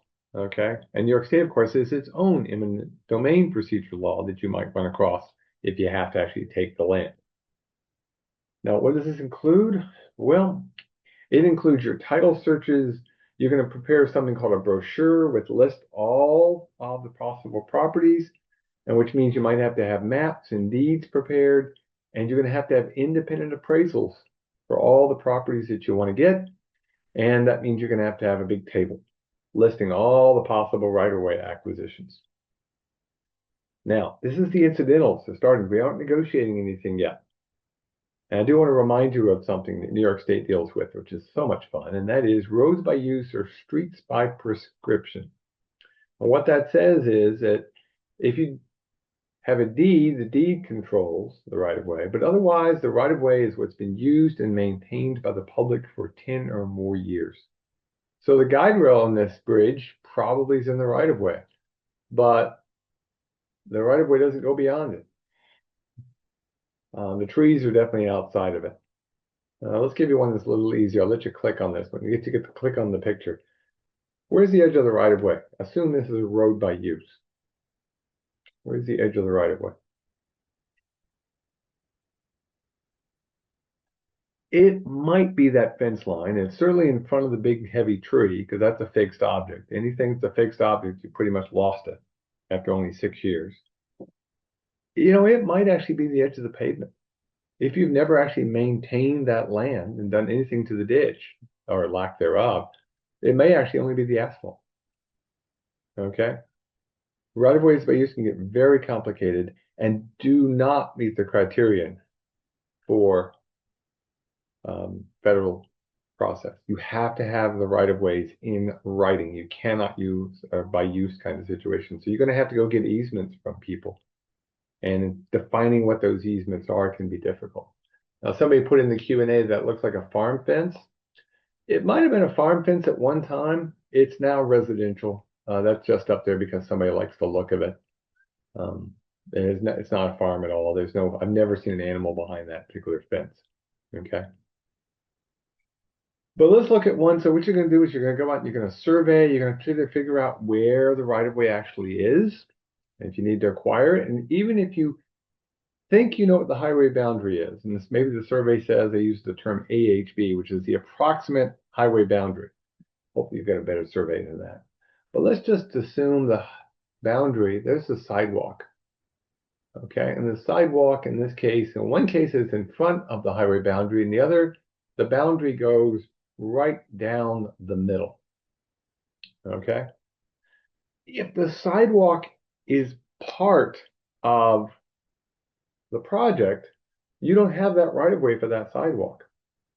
Okay, so you would actually go get an easement to work on that particular sidewalk. And remember, sidewalks don't typically count towards roads by use, so you couldn't even negotiate that out. So you'd have to go purchase that land or get someone to agree. People will sometimes do that if you do it well, but you have to have it in writing. Okay, let's do another one. Now, in this particular case, I know it's hard to see, so I'll color it for you so you can see it a little easier. There's a sidewalk there. It ends. Okay, on the south side, there's another sidewalk. It also ends.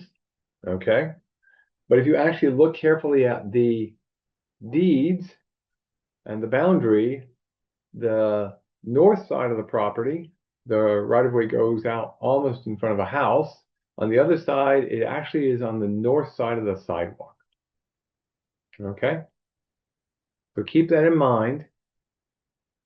If I needed to include that sidewalk as part of the project, we would redoing the whole roadway and the sidewalk was part of it, maybe a safe routes to school project. Sorry about that.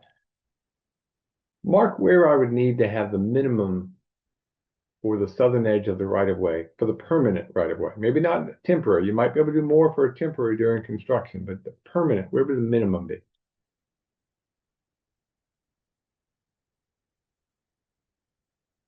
And remember, north is to the upper end, south is the bottom of the picture.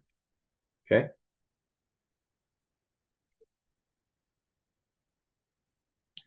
As a minimum, you're going to need to include where that sidewalk is, but do you need to include the fill behind it? Is there any maintenance that's going to be done later on? Is there any drainage need under that sidewalk?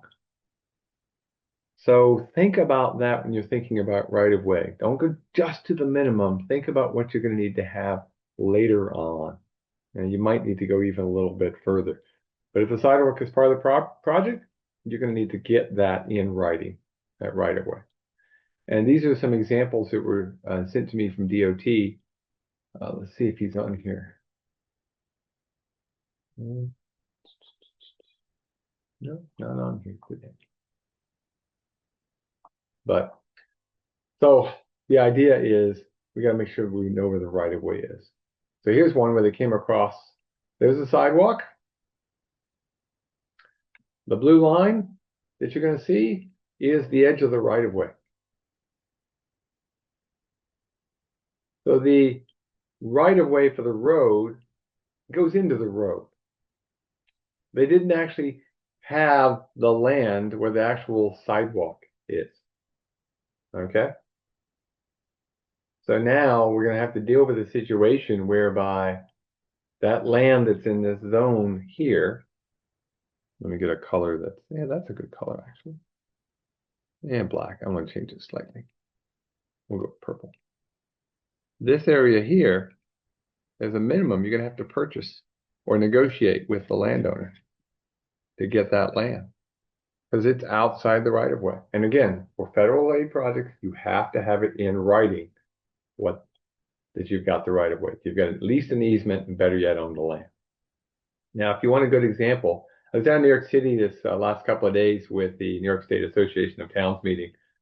And I walked down the High Line, but I didn't get all the way down to the Hess Estate. It's a little triangle in Greenwich Village area. It's a 25-inch isosceles triangle. It's not quite equilateral.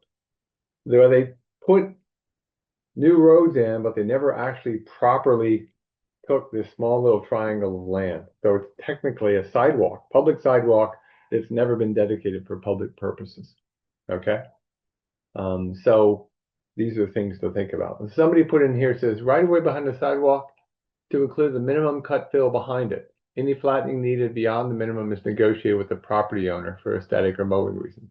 Well, you might be able to get away with that. And on a local system, on your own projects, do we do that all the time? Absolutely. But if it's a federal project, you need to have whatever you need in writing. So don't shortchange yourself. Can get you in trouble. And yes, you may have to work with a bank if there's a lien or a mortgage and things like that. So there's a process involved for land acquisition.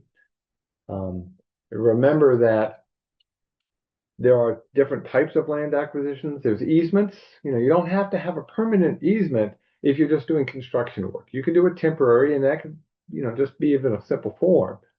But if you're going to be coming back later on, it's a permanent easement, and you may have to purchase the land if you don't have a permanent easement. But it's have to have something in writing.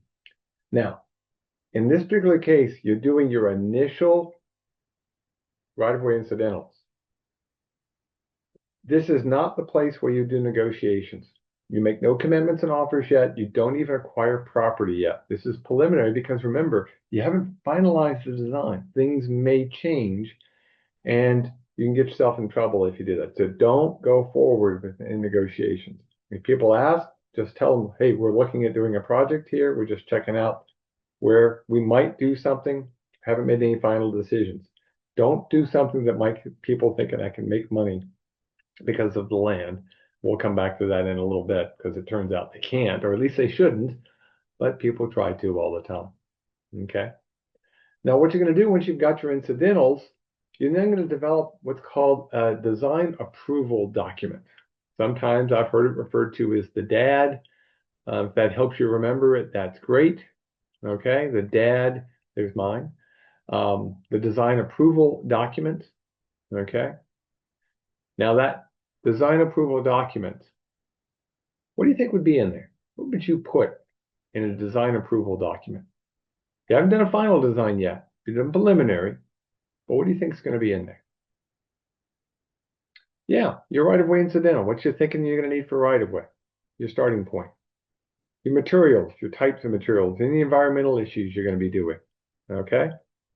Places for signatures that everybody can sign off. Yep. Limits on the work.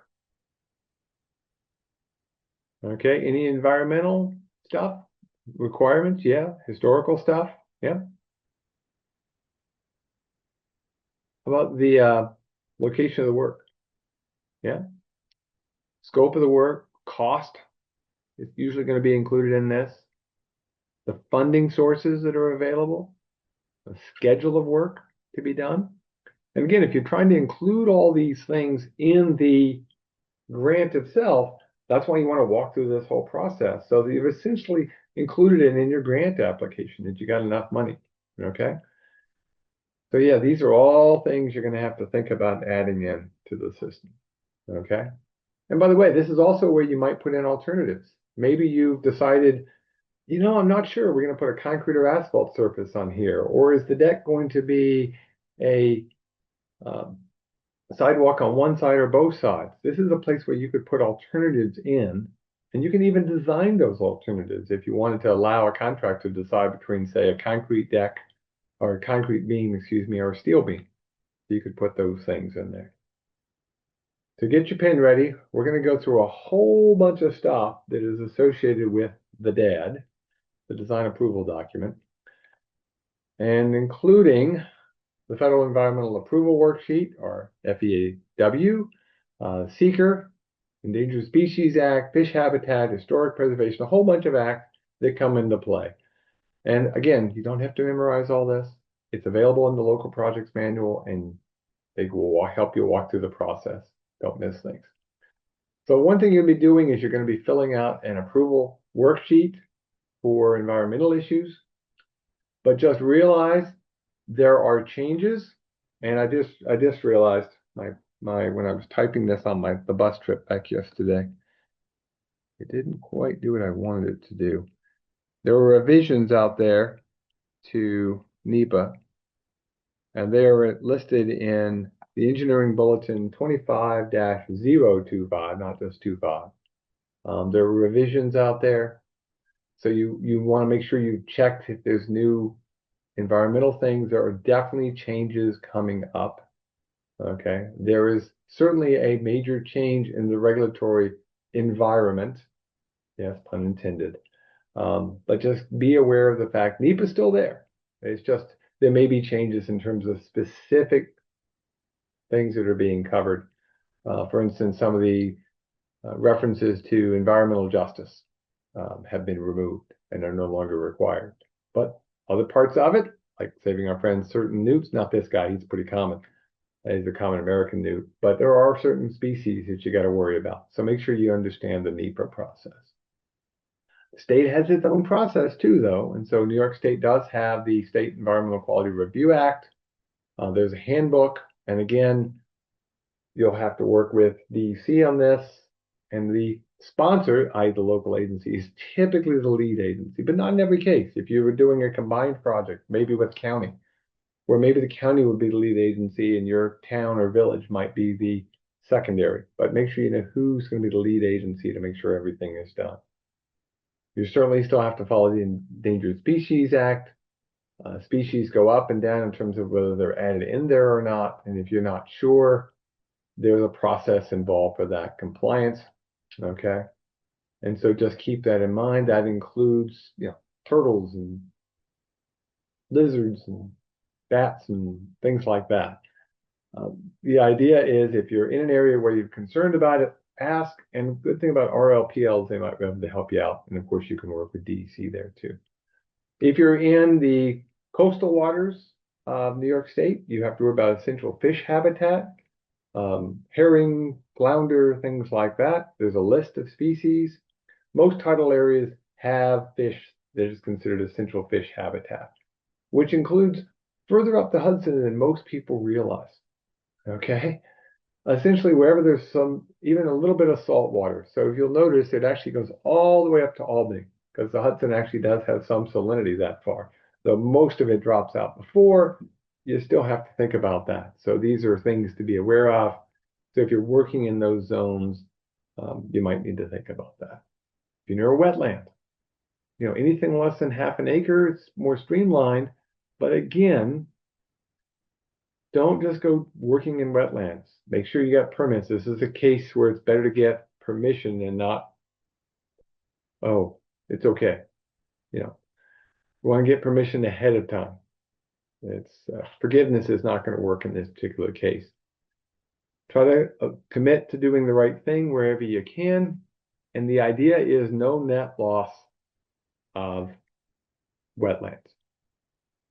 And that's usually done through the Army Corps. A good thing here, at least in New York State, we do have a nationwide permit we can hook to through the DEC, so it's a single unified permit. And you may think, oh, tough process because it's got to go through DOT and then DEC and then Army Corps. Actually, I think we actually have a pretty well set up program. Yes, it takes time, but it can be done, and it's not too bad. Someone had mentioned historic preservation. Don't forget about that. Does the project have the potential to cause an effect on historic properties? That's sort of the way to think about it. And if you're not sure, again, you can ask. New York does have a cultural resource information system that's available, can help you identify and evaluate your properties if you're not sure. Generally, rule of thumb is if you think something's possibly historic, ask. It's easy enough to do. Now, certainly if it's included in the National Register of Historic Places or it's a historic site, that's going to be pretty easy. It's when you get these ones that are right on the edge where it creates all kinds of fun issues. So if you're not sure, just go get some help, go ask. Better not get you in trouble in that case.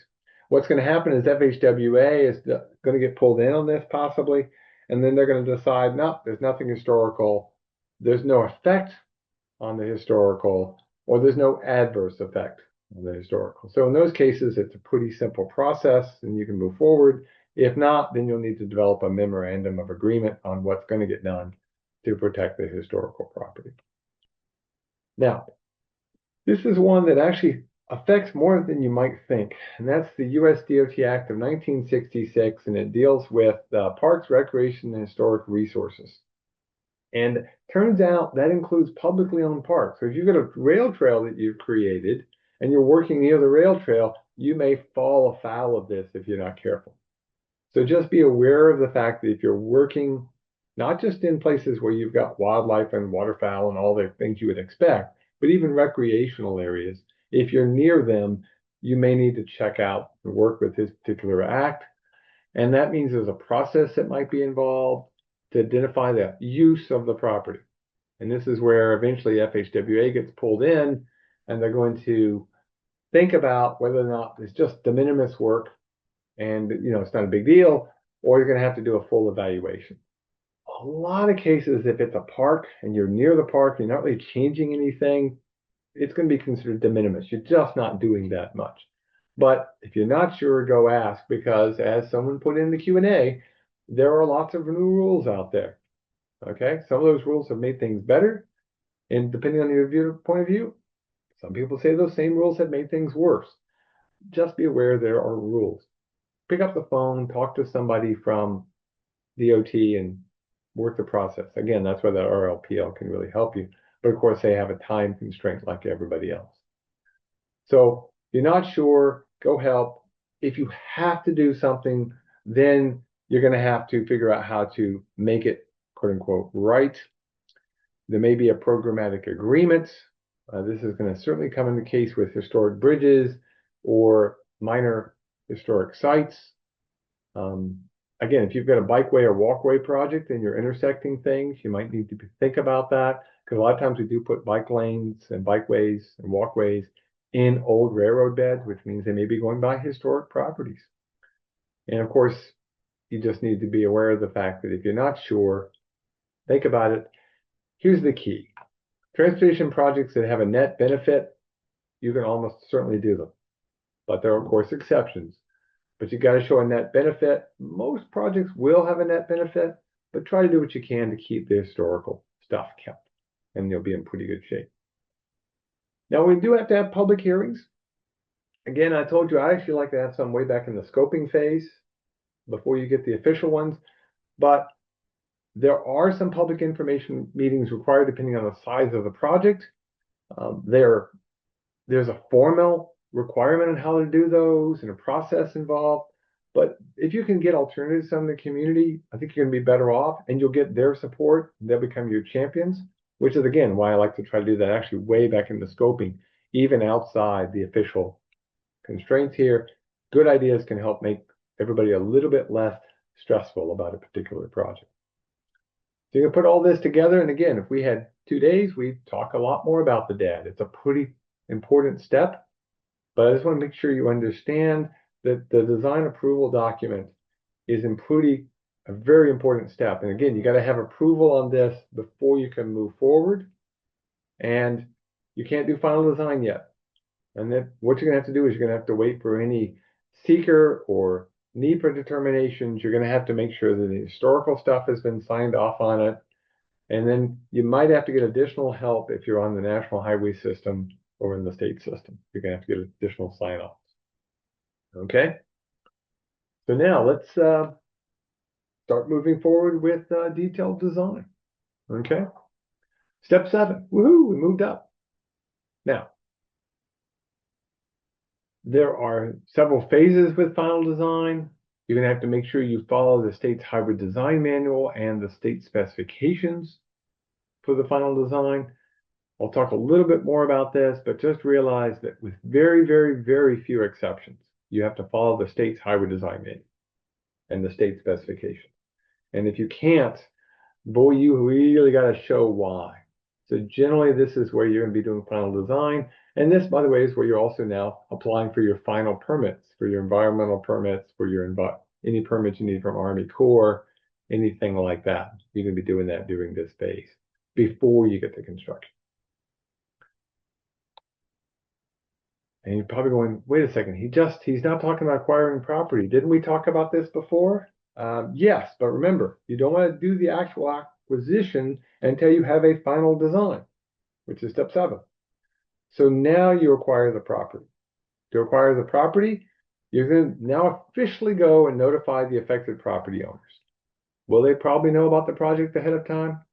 Yeah, let's be realistic. They probably will.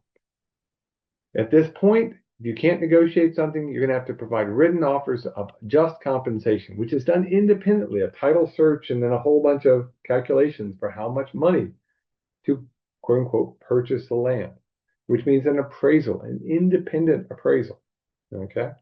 You can't offer them more than the independent appraisal. You can't go, well, we're going to be nice and give them some extra money. That's not how this system works. It's just compensation. Because remember, you're supposed to be helping that landowner who's losing some land, but you're also supposed to be protecting the public funds as well.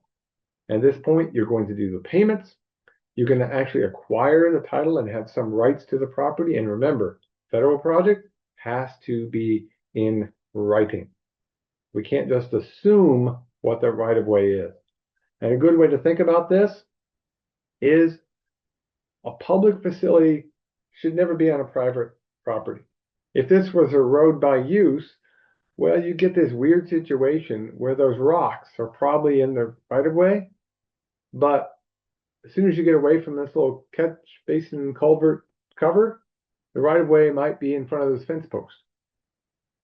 You can't do that. You got to have public facilities on public property, or at least have the rights to do what you need to do. Okay. And then all of this right of way stuff has to be completed before you can do any kind of going out for bids. You have to have your clearance certificate and everything involved with that before you go to the next step. Okay. Now it is 11:45 according to my lovely clock on the computer here.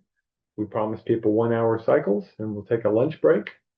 So what I'm going to do is I'm going to put in the one about all the questions slide here for you.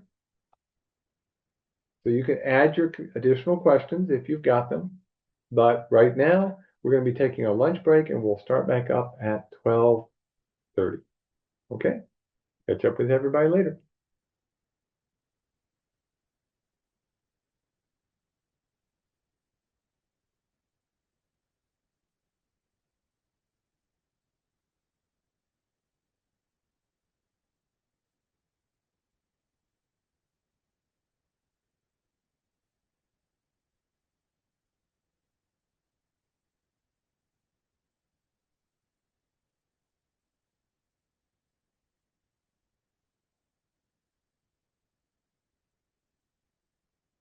Okie dokie.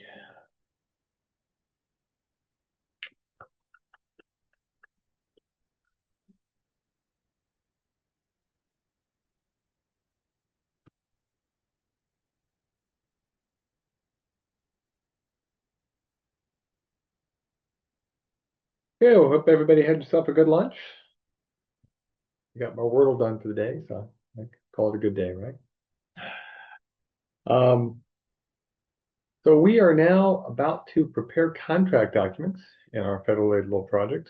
Again, whether if it helps you think about in a bridge at this point, you get ready to put in the contract documents. You can get the bridge we built, and your safety project. You're just about getting ready to go out to bid to get a contractor to do the work. Okay, so we're going to do this, and if we're going to do that, we need to get some contract bid documents. Okay. What's going to be included in the contract bid documents? And remember, not everything in the contract bid documents is actually sent out for the bidding process, but they're part of the overall documents that you have to have ready to go before you go out for the contract. Oh,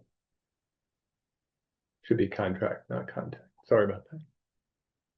Insurance requirements, special notes, any of your tabs in your project, yeah. Any special specs. Again, those have to be approved ahead of time by FHWA and DOT. So anything that's not in the state spec has to be approved way ahead of time. Any bonds that are going to be needed might be needed to include your estimate. Your PS&E is definitely going to be in there. You're going to need to include any of your agreements, your wage rates. Yep. A proposed timeline. Yep. Really, way to think about that instead of worrying about the timeline is you need to have your construction management plan finalized. And so you have a plan in place. And you may not put that out a full thing with the contract documents, but you're going to need to have these things ahead of time. It means all your permits need to be in place, your environmental permits, your utility permits and plans, your any work permits, if you're working on the state system or the national highway system, need to be already set to go. Any kind of speedies permits for pollution discharge or wetlands. You're going to need to have a list of who the engineer is and things like that. Of course, the signature from the responsible local official and right-of-way things, all the detail, the design document is part of that. And again, you may or may not be putting everything else. If there's equal opportunity goals are going to be in there, bonding amounts, any federal or state provisions that are part of the contract are going to be included in that as well. You're very good. Nice job. So let's go see what we have on my list here. So obviously your final PS&E, your construction management plan, which includes your timeline, any right-of-way information, including a clearance certificate that says we have the right-of-way. It's a certificate that's signed off by the RLPL. All your permits and agreements. Okay, so these all need to be part of that bid document. And again, may or may not be the kind of thing that every single bidder is going to see, but you have to have it available. You're going to have your design approval document, a list of who's going to be the engineer, and the signature of the responsible local official. If you're on the state or national highway system, you're going to have additional approvals through the DOT. And you do need to have an estimate. Whoever's bidding on this should be able to see the estimate. It needs to be to everybody so everybody can go, okay, here's what they think. You don't have necessarily to get that, and you may not. The contractors may go, they're missing something, or, ooh, I can do it for a lot less. Now, the contract bid documents itself need to follow the state DOT specifications. Okay. Now, you can have special specs, but they have to be approved in writing ahead of time. Okay, that includes your right-of-way stuff like that. Now, there is an exception if you're in a population of more than 3 million. Let's read New York City. You can use other specifications, but you have to have approval ahead of time. Okay, it's a little easier for the city, but it still has to be approved. Okay, so you have to use DOT specifications unless you can show a special spec. Certain federal provisions are always included. There's a whole list of standard ones that are available in the local projects manual. Things on prevailing wage, which is sometimes called federal Davis-Bacon wage rates, the New York State prevailing wage rates, anything on New York State WICS law, which is really mainly for buildings, but again, a lot of times they're just in there anyway. And again, if you want to do an alternative bid, if you've gotten approval ahead of time, this is a place you could put in there. So you could say, we're going to be replacing this bridge, and if you want to bid it with concrete beams or steel beams, we'll let you bid either one, and then we're going to take the lowest of that. You have to have a clear, concise way to choose the lowest, and it has to be price-based on federal projects, okay? Now, you can include certain things. And with the very first one I'm going to show you, I'm going to immediately say, well, no. So proprietary items, there's a huge asterisk here, and I put that in there on purpose. You can now use proprietary items, but there are restrictions. So if you're using a proprietary item, don't assume, oh, it's no longer a requirement. It's no longer going to be disallowed. Go talk to your RLPL. Go ask, should do that back in the design phase, to make sure that it doesn't run afoul of certain restrictions, okay? Because there are essentially times when if there's a functional equivalent, that's illegal, that's allowed. So, something that's truly proprietary is one thing, but something that is claimed to be proprietary may or may not be an issue. So again, patented products, things like that, you just need to talk to the state before you move forward.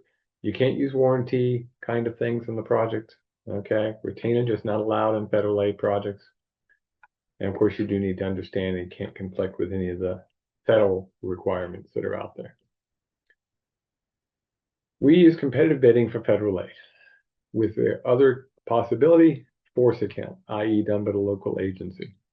There are some limits on how big the project can be in that case, but you can use either one. However, if you're using your own forces, it has to be approved by NISTOT or Federal Highway, and Federal Highway ahead of time. And you have to show a finding of public interest and cost effectiveness. In other words, maybe your crews have already been doing this kind of work and you can do it as cheaply as anybody. You might be able to get a force account approval, but generally it's competitive bidding, okay? And remember, while New York State DOT can, design bills not allowed on local projects. And again, there are some differences in New York City. Don't assume if you're down the city that, oh, we can do design build. There's still some limitations on what you're allowed to do. So again, pick up the phone, talk. I know that Chris actually, Gatchell from FHW actually covers the New York City area with some of the work that needs to be done because they got so many projects. Now, some non-typical items that come into play, okay?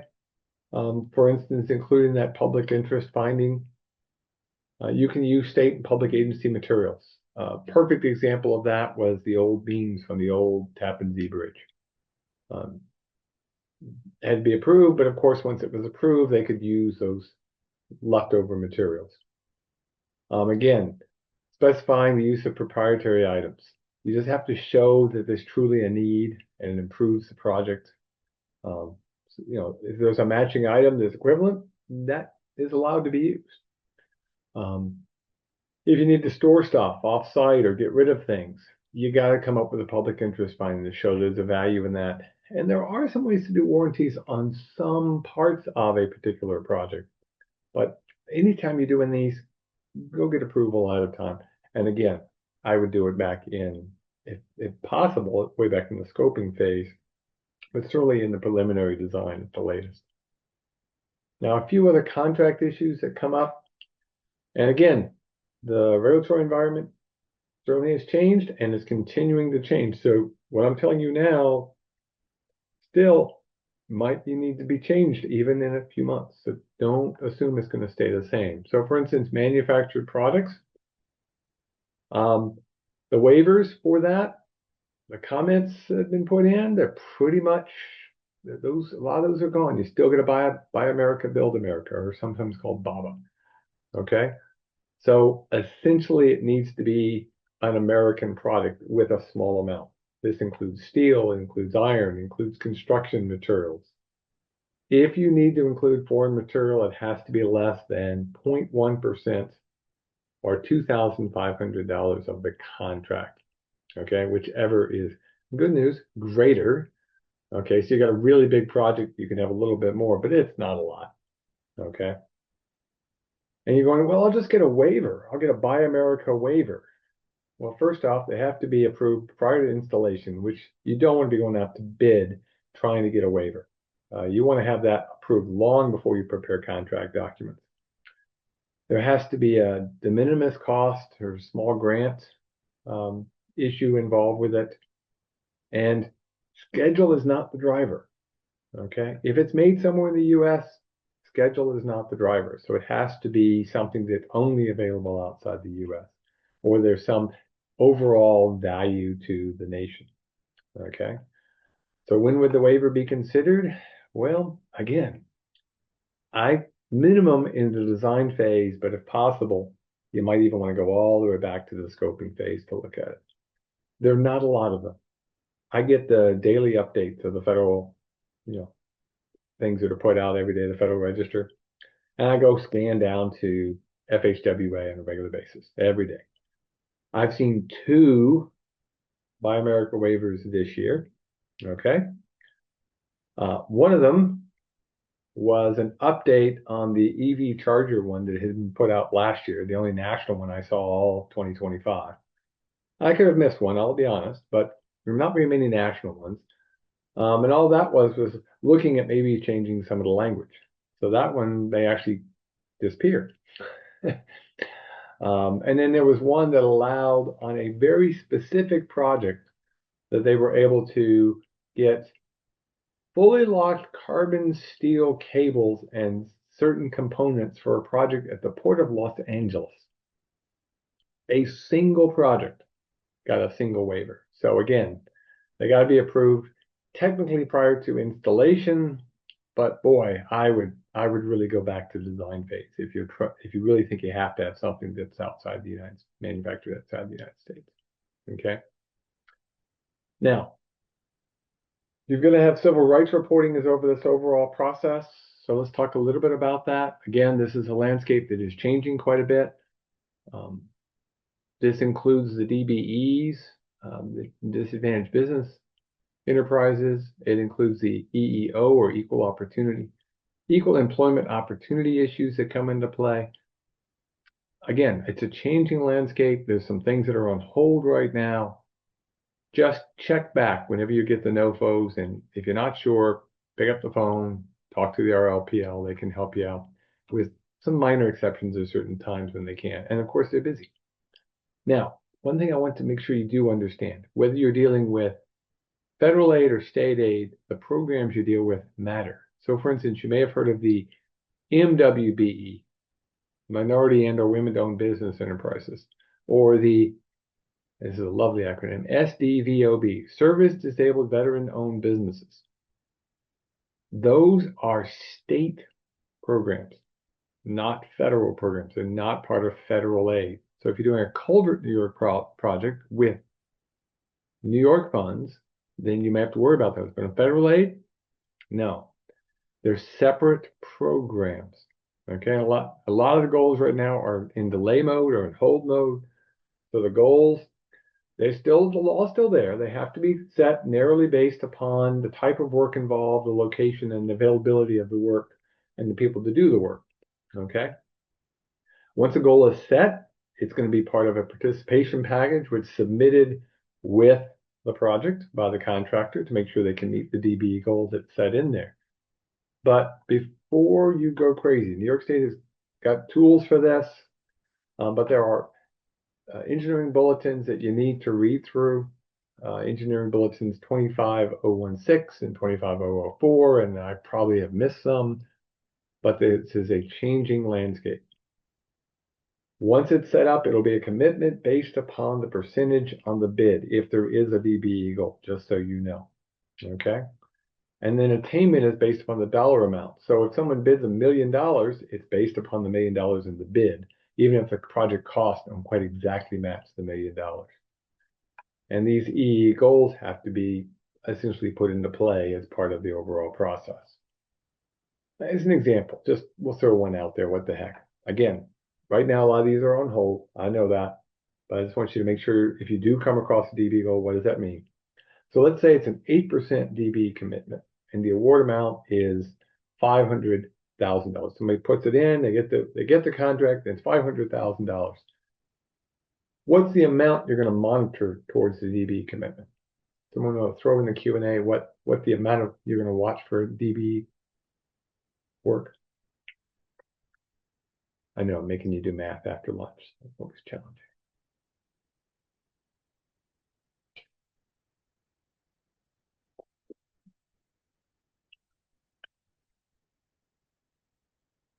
Pen with it. Yes, very good. 40K. Just 8% of 500,000. Okay. So you monitor is 40,000. If the project goes more, it's still 40,000. If the project goes less, it's still 40,000. It's based on the bid amount, the contract amount. Okay. In terms of what the contractors have to do, they still have to do these things. They still have to look at recruitment and hiring practices. They still have to make sure everybody is paid consistently. There should be no differentials in pay. It should only be based on titles and the work that's being done. Everybody needs to be trained consistently, and promoting other work needs to be done in a particular way. We want to retain good workers, and the only reason we want to retain them is because they can do the work. That should be the driving factor. Now, if you're going to have a subcontractor doing work or doing the work yourself, for it to count towards DBE, the contractor has to be doing something that is known as a commercially useful function, or CUF. And so what happens is you have to look at the work and make sure that it's actually something that is being done by the disadvantaged business and not just something we're trying to count because it happens to be a company that's owned by a minority or a woman or somebody who meets the criterion for DBE. It means you got to look at the workforce and evaluate the workforce. You got to look at the supervision and who's doing the actual supervision. Is it their own equipment or are they renting the equipment? Because if they're renting the equipment, it's not going to be, that part can't count towards the commercially useful function. And the materials, who's actually purchasing and buying and all of that. So again, it has to be commercially useful. It can't just be, we're trying to fill up and check a few boxes, okay? So that makes sure that it meets all the criteria. You can go above the standards, but it really just makes sure you understand people using their own employees, they're getting their own equipment, they're making all their own decisions. They're not just filling in a space more than anything else. Okay. Now, good news is the EBO little tool that's available has a lot of this built right into it. There's forms in there to make sure you ask the right questions. And if you're wondering, by the way, our grant for the LTAP Center, which has some federal components to it, we have to fill out, well, Cornell has to fill out EBO. So again, everybody fills this out, and there's things you have to fill out on a regular basis. So let's just ask a couple of questions about this. Again, just to keep it in your head to think about this. Does a subcontractor count as a disadvantaged business? So a DB is subcontracted to furnace and install rebar on a bridge deck. A review of the documents submitted with the material certification showed the steel was delivered and invoiced to the prime contractor. The documentation in this case does what? Does it indicate that the DB negotiated the price and ordered the rebar? Further review is required. The DB only needs to submit proof of the payment to demonstrate commercially useful function, or the DB did not perform a commercially useful function. So let's just see what you guys think. Okay, we have two choices here. people are going 50-50. This has happened before. So this question came from a real project. The invoice was sent to the prime contractor, but we don't know who actually negotiated the price. We don't know who actually ordered it. It's very possible the subcontractor did all of that, but they just had an invoice directly to the prime contractor because it was easier for payment purposes. So the answer really is B, that further review is required to confirm that. If it turns out that the prime contractor did all of the negotiating of the price and ordering the rebar, then there's no DB commercial useful function for that part of the work. They might get the DB for placing it on site, but any of the time and effort and cost of negotiating the pricing and getting it delivered, no, that doesn't count. It's not a commercially useful function done by the disadvantaged business. Okay. So you definitely would need to have a little bit more. You just don't know quite enough. Even though, boy, it does sound like maybe they didn't perform a commercially useful function. You need to do a little bit more digging. Okay. And make sure the DBs understand this, that what they really need to do is submit proof of what work was actually done so you can calculate the commercial useful function. Subcontractors generally at about 100%, though there might be times when it's a little bit less. Okay. Trucking, most of the time it's 100%, but again, there are some exceptions, especially for owner operators, so keep that in mind. And they have to own their own trucks. That's a pretty important distinction. Okay. And they have to own the truck. Okay. And so you can count it. You could do a lease system, by the way, and that would count if it's a lease for the entire project. Okay. But of course, in that case, it's one way or the other. You can't go both ways. Regular dealers, suppliers, things, it's only going to count for 60% because they're doing other things typically. And then the manufacturers generally is 100% in terms of commercially useful function. If you're hiring a DB to manufacture bridge barracks, 100%. You're hiring a DB to provide you with signposts, 100%. But if it's just a supply house, no, that's just going to be, they're not actually making it. It's only 60%. Okay. Now, service providers, if you were hiring somebody to do traffic control, well, again, you're going to have reasonable fees, you're going to have commissions, and that's actually going to have to be calculated out a little bit more carefully. Okay. Now, let's do one more case study here, and then we will move on here. DB fuel supplier firms contract to fill gas tanks on site so the on-site equipment can be supplied with fuel. The DB informed the prime they will not be trucking the fuel with their own trucks, but we're renting tankers and drivers to supply the storage tanks on site.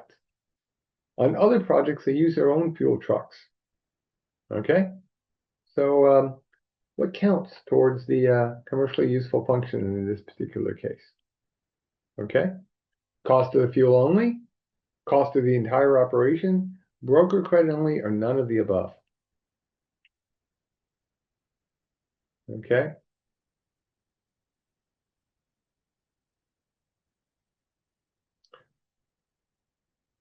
In this case, they're acting like a supply house. Okay. They're really only going to get the broker credit because since they had trucks of their own, but in this case they're renting them, not going to really count. And the fuel itself, it's more like they're passing things through. They're trying to be creative, I understand that, but no, they're acting like a supply house, even though only supplying fuel. So they would only get the broker credit, the 60%. That's it. Okay, so they only get the broker credit alone. Again, if you're not sure, go ask. And if you can't find DBEs and there's a requirement, you're going to need to think about getting good faith effort. So what would be an example of a good faith effort? If you were looking for a contractor to do work, what kind of things could you do to go see who's available for a good faith effort? What kind of things could you do?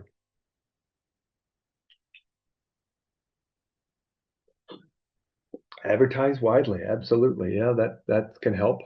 Okay, solicit competitively. Okay.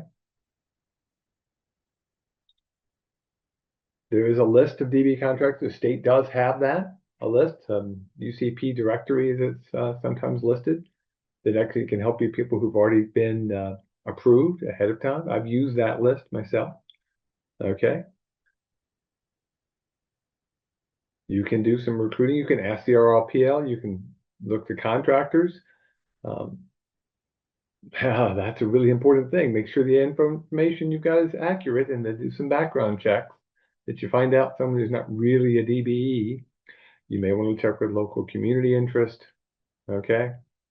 Again, there's lots of firms out there. You can solicit through them, do a direct, try to get them involved.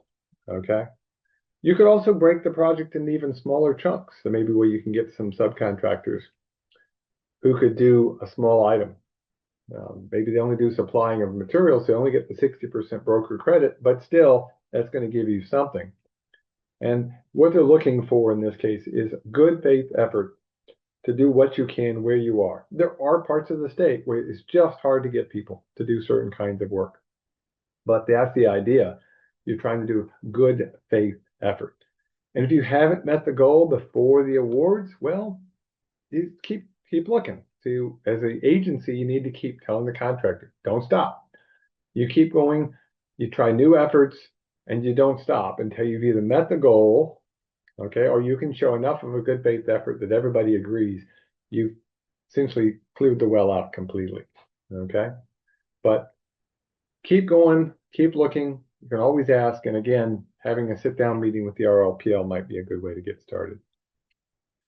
Now, we've already talked a little bit about the construction management plan, but the idea here is you're going to meet with the RLPL and you're going to develop essentially a plan.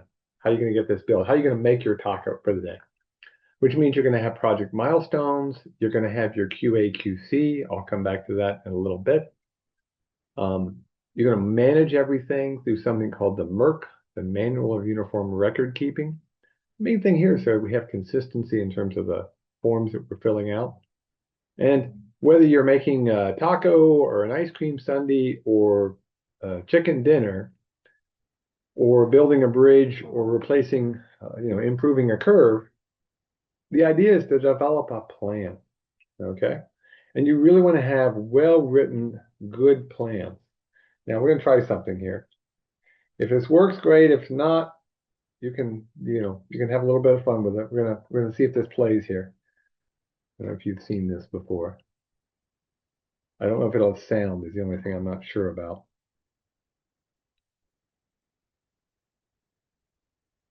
Now, if you've seen this, this is the, no, I don't think I'm getting the sound. If you get a chance, search on the internet for peanut butter and jelly lesson plan. And the teacher asked elementary kids to describe how to make a peanut butter and jelly sandwich, which everybody knows how to do, right? Because the first thing you do is you get out the bread and then you spread peanut butter on it. And so here she is spreading jelly on the bread. She didn't take it out of the container first. She followed their instructions to the T. You need to have a well-written plan, which means have good details. Don't be implicit, be explicit with your details, okay? And if you get a chance, it's fun to watch, okay?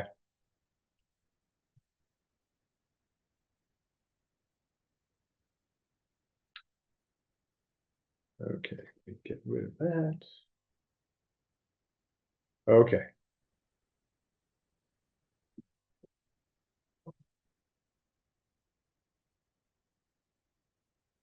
There we go. So, quality assurance and quality control, what does that mean? Well, there are books written on this. Heck, there's whole research programs based upon what is quality control and quality assurance. I know it doesn't stand for quit asking and quit checking, okay? And if it helps keep it in your head, some people like to think of quality control as the quality of the contractor, while quality assurance is the quality of the agency, though I actually usually think of it as quality assurance are process kinds of things. Quality control is measurement activities, okay, where you're actually checking, comparing it to the actual that's been done. But again, there's arguments and debates. The idea here is we need to have ways to verify the work we're getting works. And if you want a perfect example of that, if you've been across the Brooklyn Bridge, you do know that in one of the cables, something on the order of 20 to 25% of the steel cables probably don't meet the spec. But they got found out, but they didn't just take them out. They just made the cables big enough to deal with the fact that some didn't meet the standards. Okay, that's why you have good QA QC, because the people supplying the cables for the bridge were cheating a little bit. And they got caught. So you got to have random samples. You've got to do measurements versus control, and then ask yourself what happens if something isn't in control, doesn't meet the standard. Do you replace it? Do you do another test? And we can make arguments about the quality of that. So your quality assurance program is part of the construction management plan. It includes inspection, it includes sampling and testing, and of course, any certifications, documents, lab testing, stuff like that. So let's see, I got two here. Let me see, which one do I want to do today? I think that's correct. In the Q&A, they would not let Roebling, who was the chief engineer, use his own wires for the cables at first. Yes, another company got it until he was caught. And then they went to Roebling wire. Yes. Ethics running up against corruption. It's always fun. Let's go with this one today. If I'm putting in an asphalt paving, I'm just going to be paving some asphalt. Okay? Give me some quality assurance items. Things that would be density, very good. Yeah, density. You are my density. Yes. Temperature, thickness, depth. Yeah. Anything else? Voids. Usually density and voids go hand in hand for asphalt. But yeah. Information from the plant, quality of the aggregate. If you were putting out a tack coat, information on the tack coat. Yeah. Okay. Maybe taking some samples.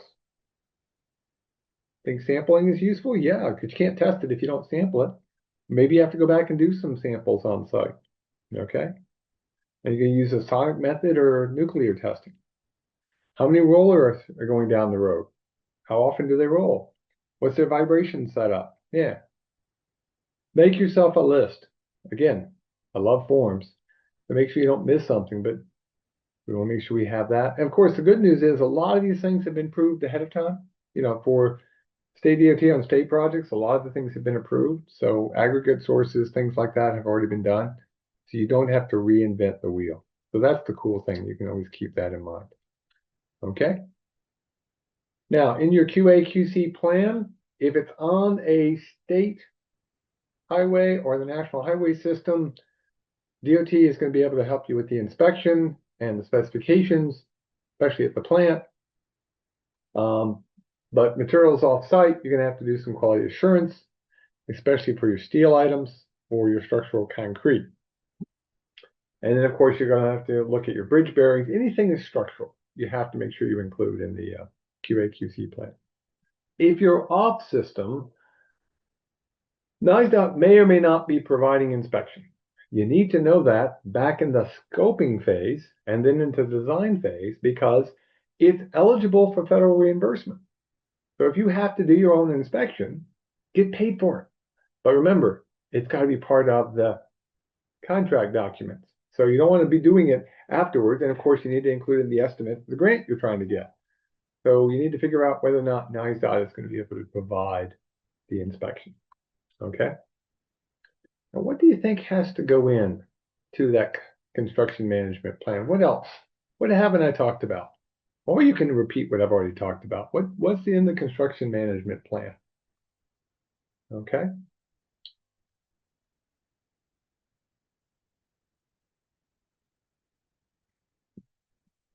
Timeline, schedule. Yep. How are you going to track things?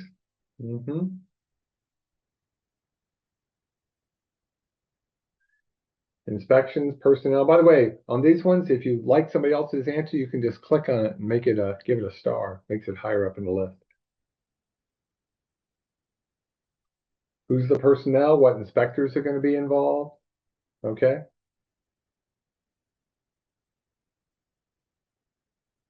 There are certain documents you're going to make sure are included. You can cite someone else's documents so you don't have to reinvent the wheel. So for instance, I would certainly cite the New York State Steel Construction Manual, the New York State specs, the Manual of Uniform Record Keeping. If you're doing concrete, the Concrete Construction Manual, any materials methods that are already available. So you don't have to include them. You just point to somebody else's. Okay. Now, I want you to realize Chapter 15, which is where all of this comes from, as part of the local projects manual, is out for revision. Comments are due this month, and then sometime shortly thereafter, there will be a new Chapter 15. So be ready for a new Chapter 15 out sometime later this year. That gets into some of the details. The cool thing is, they're developing a tool that can help you walk through this process. So again, have something to help make sure you don't miss something that's important. And if you're not sure, make sure you know who your RLPL is. In the handout, there is a link to the RLPLs. Not sure how many of them are currently filled with full-time people versus acting, but the idea is it's really somebody you need to make sure you talk to throughout the process. Now, once you've got all this in place, you've got a construction management plan, you've got your bid documents, you can now go out to the construction phase. Okay? But again, don't move forward until you get that authorization. Once you have it, you can go out and go out for bidding. Now, this is going to be required. If New York State DOT is involved with their right-of-way, they have to sign off on it, and that includes the real estate officer from NISDOT. Now let's go advertise. What has to actually be in the advertisement? We have the full design approval document, we have the construction management plan, we have all these things we could supply, but what's actually in the advertisement itself? What has to go into the ad?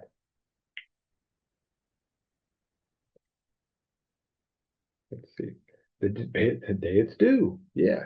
You got to give people 3 weeks. Okay. Where are you going to open these things? We still do the old-fashioned, we open them up. Okay. We have a place we're going to open them. Okay. And even the time is usually listed. The statement of work, what's actually going to get done? Okay. When do we want the work done by, if that's required? Essentially the project details. Very good. Yeah. The actual project details. If there's a DBE requirement, that's going to be in there. Essentially the scope of work, all the paperwork that they need. They don't need everything. They can go look at them. They're available. But essentially certain things have to be in the advertisement itself. Okay?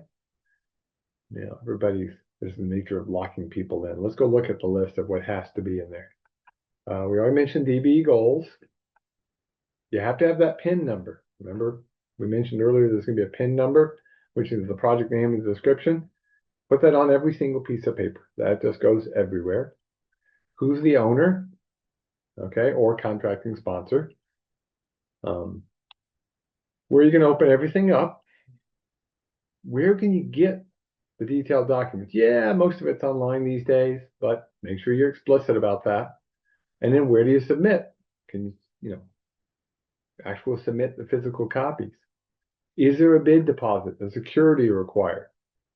And then, of course, who can be contacted for questions? And usually there's a time frame for when questions can be supplied. And beyond that, you can't contact anybody but that person who's listed. You need to put it into the New York State Contract Reporter. I get this one every day as well. Okay. It's recommended you put it in a local newspaper or several local newspapers if you know where the contractors are. Okay. And you have to give folks at least 3 weeks. Now, let's say you get some questions submitted and you realize, oh, we made a mistake, or we want to make a clarification, or we want to update something. Great, you can do that. Make sure, though, that anybody who is a possible bidder, in other words, anybody who's asked for the documents, gets a copy. Okay, and make sure a copy gets over to the New York State DOT. In fact, better yet, talk to NISDOT ahead of time that we're going to be doing this, so we're on the same page. Now, we've gone out for a bid, we've opened it up, we're just about ready to start construction. Okay? And when it comes to construction, we got a whole bunch of things that we need to be thinking about.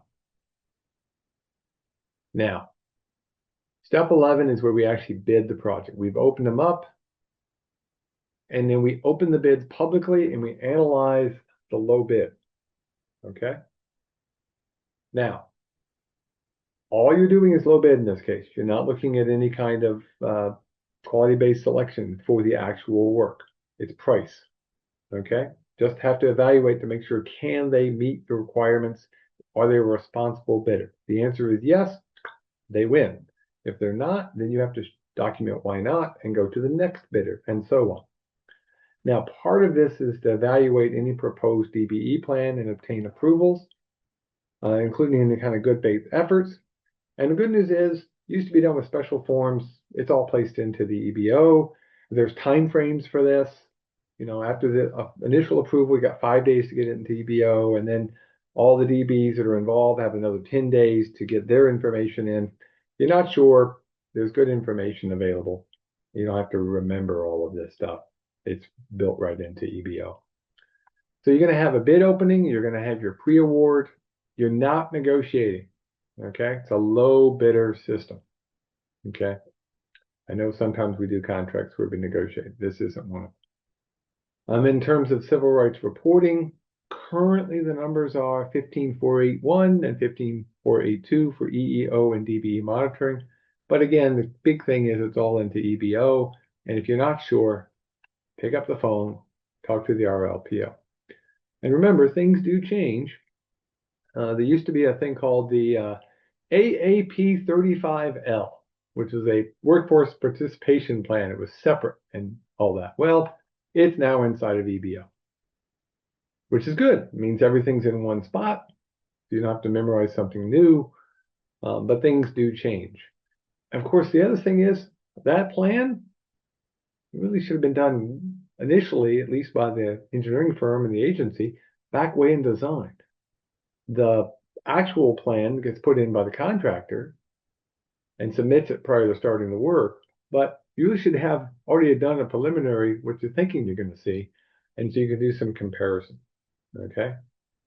Now, in terms of award, you're going to make an award, you're going to submit to DOT, you're going to fill out certain forms and paperwork, and you'll be able to move forward.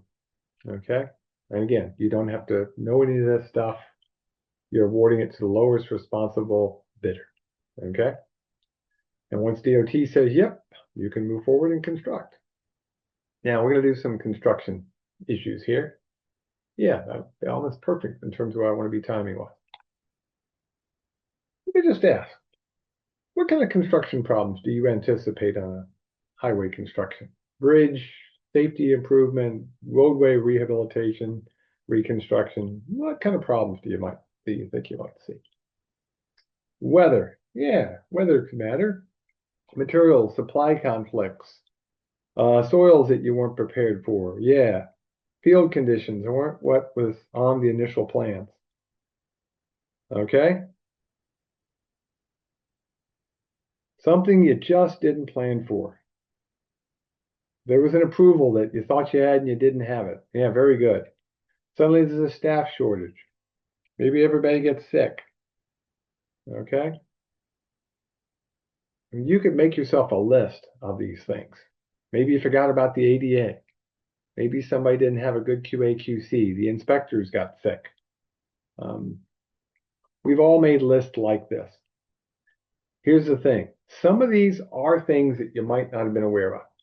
But like, for instance, the one I see that's not very big, but it's in there, it's soils. Happens all the time. You dig, find soils. Couldn't we have done a few more tests way back in the scoping phase or in the design phase? Do a few more cores to figure out what's underneath and maybe reduce the chances of that?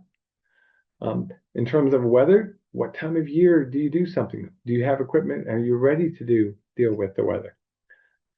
I think it's the Swedes, it might be the Finns. One of the two says there's no such thing as bad weather, just bad clothing. Can't always do that, but what do you do with in terms of weather? This has certainly been a very cold winter, much different than we might have expected. So again, construction problems are going to come into play. You got to have that time slack in your plan to deal with that. Before you actually dig a single, ounce of soil, set up a pre-construction meeting. This is done by the sponsor, okay? It includes the contractor. If you're doing an outside inspection firm, they need to be involved, and you need to invite the RLPL from NISTOT. Everybody comes and they sit down and we talk about what you're really going to get done. Okay, so everybody's on the same page and go through those construction problems. Think about what happens if kind of things. Are there things you're worried about that you're like, we've got concerns about the water supply for the asphalt, or we've been seeing that there's been some issues with a bridge. It might get closed and increase the detour length. Think about those kinds of things. Great time to do it. It's actually even before, but it's the latest at the pre-construction conference. Now, all of this information And a lot of the safety information does have to be supplied to the workers. There's requirements for things they have to be notified about. Department of Labor requirements, prevailing wage rules, safety issues. You got to put those notices in a place where people can actually see them, and then they can survive the weather. This is a good example of what not to do. First, they can't get to it because everything's been piled up. Two, after about 2 weeks of weather, if it rains, those pieces of paper are going to turn into mush. They really need to be protected in some way, better yet, in an inside location, but where they can get to and see. You got to notify the workers properly. Okay? Part of the reason we notify the workers is to know their rights, but also we're trying to keep people safe. Okay? So everybody needs to be safe. They need the OSHA 10 if they're going to be laborers or mechanics or workers on the site. Okay? And they need to have the right equipment for the job, proper PPE. And you're going to be bringing in inspectors, and their requirements for the inspectors could be done with your own people, but you're going to have an engineer in charge and your field inspectors. Remember, they're following New York State standard specs unless you have pre-approval ahead of time. If they're shop drawings, they have to be approved. And if it's structural work, you definitely want to do that before they get to the site. Okay? So it's all based on your construction management plan. Now, how many inspectors do you need? Well, there's something called NICET. Okay? That's essentially the inspecting organization. And there are tables for what level of inspector they are, from 4 all the way up to 1. Yeah, 1's the higher one in this case. How many do you need? It depends on the size of the project. Now, I'm just showing you a small subset of the table that's already available in the local projects manual. It goes up to $1 billion. If you have a project more than $1 billion, I suspect you're probably going to negotiate what the number for the inspection is. But essentially, if you got a project of about $500,000, you're going to need about 1.5 FTE, full-time equivalent, inspecting staffing. Okay? You can't cut somebody in half. And you have to have certain levels because of the quality of the work that you need and how much details they need to be involved with. But a good way to think about it is, how many people would you like having watching the work? You can't have enough, I guarantee you that, but you want at least a minimum. So for $1 million project, you're going to need an equivalent of about 2 people, okay, that are available to do construction inspection. In terms of the inspection itself, you got to obviously document things and have administration techniques in place.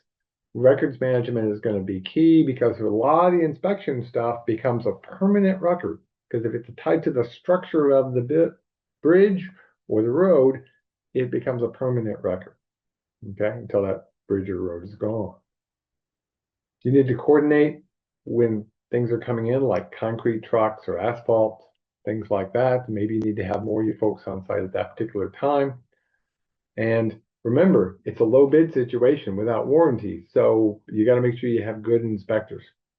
And they're going to help a lot to make sure things are done well. But the job of the inspector is really to get the best job for the agency. So make sure you understand and everybody understand what's going on. Now, New York State does do an inspection, but it's really more of an insurance to the FHWA that the contractor is following the federal requirements. And it's just guidance and oversight. Okay. Just to make sure we're clear on things. So, you can't see the bridge that's in the picture because it's not very clear on a foggy day, but the goal here is to make sure everybody's on the same page. Now, the job of the inspector, a lot of people think it's just, let's just do some observations. We'll just document what we see. And so they document that there's, here's the quality of the road work that's being placed and the criterion they're supposed to pass. And, well, I see a problem, here's the cause, and what's the effect going to be? And they document it and they put it into a form and then they file it. Well, the problem with that is if you just write it down, nothing gets changed. That's not the job of the inspector. The job of the inspector is, yes, do all of those things, but then to actually make sure that somebody who can do something about it does something about it. So in the Q&A for me, do me a favor. I'm going to show you 2 pictures. First one here, there's at least 2 things in this picture that I really hope somebody will go, what the heck? So One's easy, one's not, it's a little more subtle, but in that picture, there's things you like, because about ready to pave this, by the way. I mean, it was literally paved like 2 days later. So see if somebody in the Q&A can tell me a couple of things you're like, really? You're going to pave that?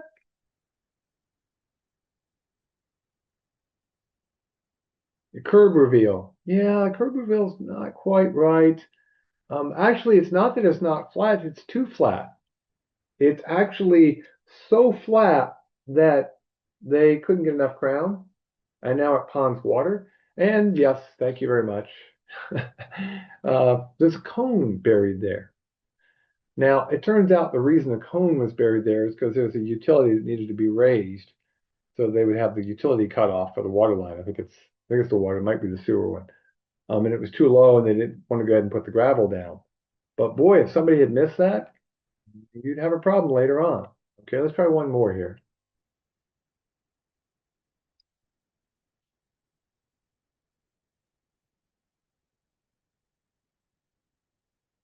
Try one more here.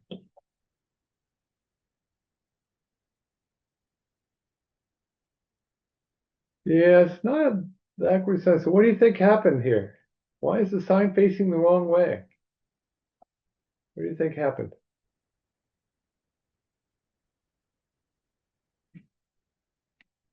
Yeah, the bolt broke. Just the bolt broke. There's a bolt right here. Bolt broke. Sign flipped itself upside down. Okay. As an inspector, if you see something like that, let somebody know, but also might alert you to, wait a second, if they didn't tighten that bolt properly or something had failed, what else aren't they doing? Okay. So don't just write down the 4 items, but really think carefully about what else you might see. Okay. And of course, this could lead to change orders. I know everybody loves change orders. Now you may see the term order on contracts. It's the same thing. What we're trying to do is avoid the humorous picture here. If you can't read it, the little dinghy out back says original contract, and the big boat says change orders. Now, change orders are fine. We shouldn't be afraid of them.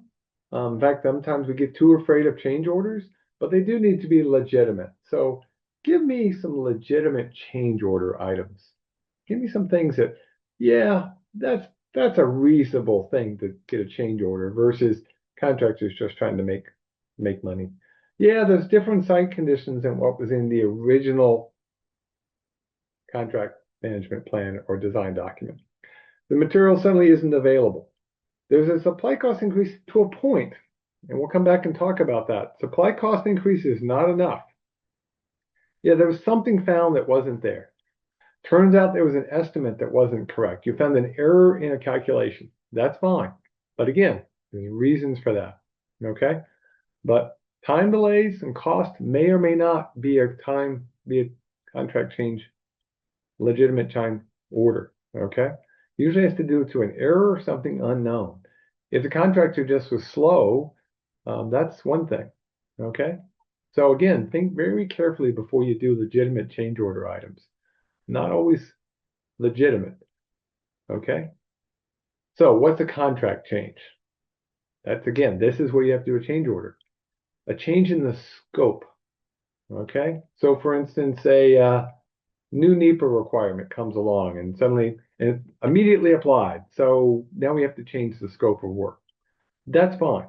Okay? So an actual change of scope hopefully doesn't get this far, but yeah, that'd be legit. Cost? Again, a minor change? No, they bid it out. The contractor has to eat to some extent. If it's an uncontrolled cost change outside the contractor's control and they can prove it, that's one thing. But don't just let them say, well, we bid the asphalt at $80 a ton and it's 120. Well, yeah, okay, guess what? No. You have to have a legitimate reason why it was outside the control of the contractor. Um, Changes of the plans or specs, again, an error in the design or something that got changed because of something on site, perfectly legit. Um, a new or modified pay item that needs to be added in for some reason. We decided we're paving a roadway and we decided that we wanted to change the striping material from waterborne to a rubberized material. Perfectly legit reason for a change, okay? Because it's not the contractor. The way to think of it this way is if you've got an adjustment due to the contract, no. But if it's an adjustment that's outside the contractor's control, yes, okay? But if the contract has adjustments for payments, no need for a contract change. If you're changing the contract requirements, that's different. Okay, probably one of the most common ones we see are utilities. You know, is unforeseen utility change that can make a big difference in timeframes and stuff like that. But again, hopefully we've done our job ahead of time and we don't have change orders. Here's an easy way to remember. Just go back to elementary school when you were writing that paper, and they told you to write a paper like a newspaper reporter. And so you're supposed to answer those 6 W's. And, you know, who, what, where, when, why, and how. And then you would have that one person who would go, how doesn't start with a W? Ask yourself those 6 questions. Why comes first, even though it doesn't come first when we say the phrase. Why is actually first. Why is the change necessary? Is it necessary to make the job better? What is that change? How will it affect the scope, the design, the long-term life of the pavement? Where is the change on the project? When is it going to affect the project? Is it slowing the schedule down? Who's responsible? If it's just a contractor because they made an error, that's very different than if it's the engineer or the agency or some utility that suddenly puts something into play. And of course, ask yourself who should be paying for this change. Okay. So in terms of reviewing it, there's procedures for that using the Manual for Uniform Record Keeping, the MERC. It does get reviewed by DOT. And remember I told you Chapter 15 is under review? Well, again, comments are due this month. There will be a change order checklist, which will make the process much easier to decide whether or not something meets the criterion for a proper change order. Okay? And so just keep that in mind. Watch this space. Comments are due this month for some proposed changes, and hopefully we'll see something pretty soon on that. Now, you don't need prior authorization if it's a very minor change. What is minor? It's hard to define. You know, if you're suddenly changing, you know, 15 feet of pavement a little bit wider because of a curb line difference, that's probably minor. But if suddenly you're making the whole road 1 foot wider, that's not minor. Small quantity increases or decreases. Again, what's a small amount? Pick up the phone and ask. You know, if it's not significant, that's fine. If you've got a field change that just needs to be minor, a little bit more concrete, a little bit less gravel, something like that's fine. Just pick up the phone and communicate, and communicate, because this information has to be supplied to the state. So pick up the phone and talk to the RLPO.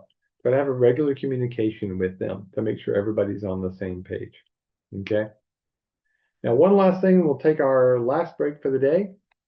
I just want to make sure we talk about reimbursement slightly, because we talked way back in the beginning about the fact that you don't necessarily have to have all the money. Well, you can get reimbursement once you have an active agreement with a PIN. Okay. And the work has to be eligible. And you have to have proof of payment, just like for CHIPS work, there actually has to be proof of payment, a canceled check, something you can show the payment was done. And of course, you then have to fill out the paperwork to meet the reporting requirements and that you're working on the EO or DBE goals. Okay. Now, progress payments are generally monthly, which means you don't have to carry that much. You include any work that's performed, and you may include stockpile materials as long as you can show that A, these materials are only going for the project and they're protected. Okay, I'm just going to wander off. So you can include the cost of bringing those things in. An estimate is prepared by the engineer in charge, and as long as they're timely request, not a problem. The money will come back pretty quick. Okay, now, it has to be an active project. If the pin drops, you can have a problem. We'll come back to that after the break. And if it's not compliant, that's going to be a problem as well. And there are lots of issues we could talk about. But I'll tell you what we're going to do. I've got 1:30. The mind can absorb what can endure. So let's take our last break and we will see you at 1:45. Okay? 1:45.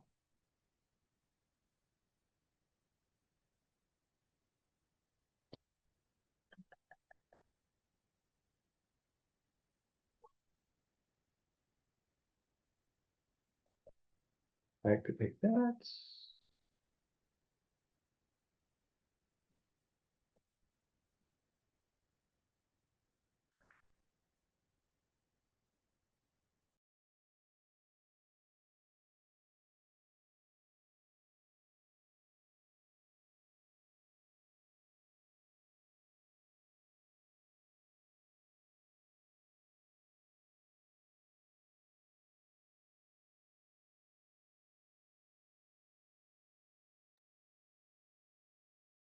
We'll be starting here in just a minute or so.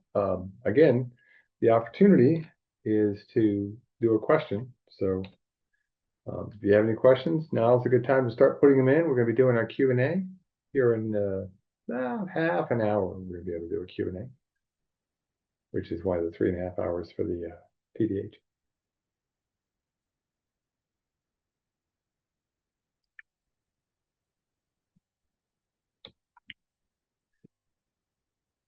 Okay.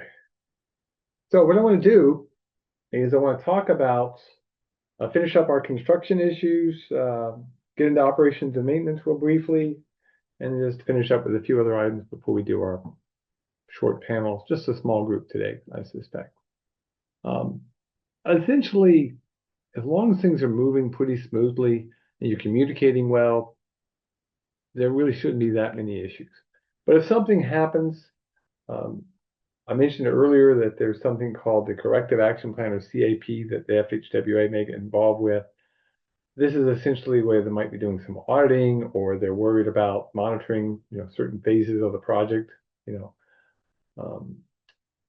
This is where the idea of the financial review comes into play.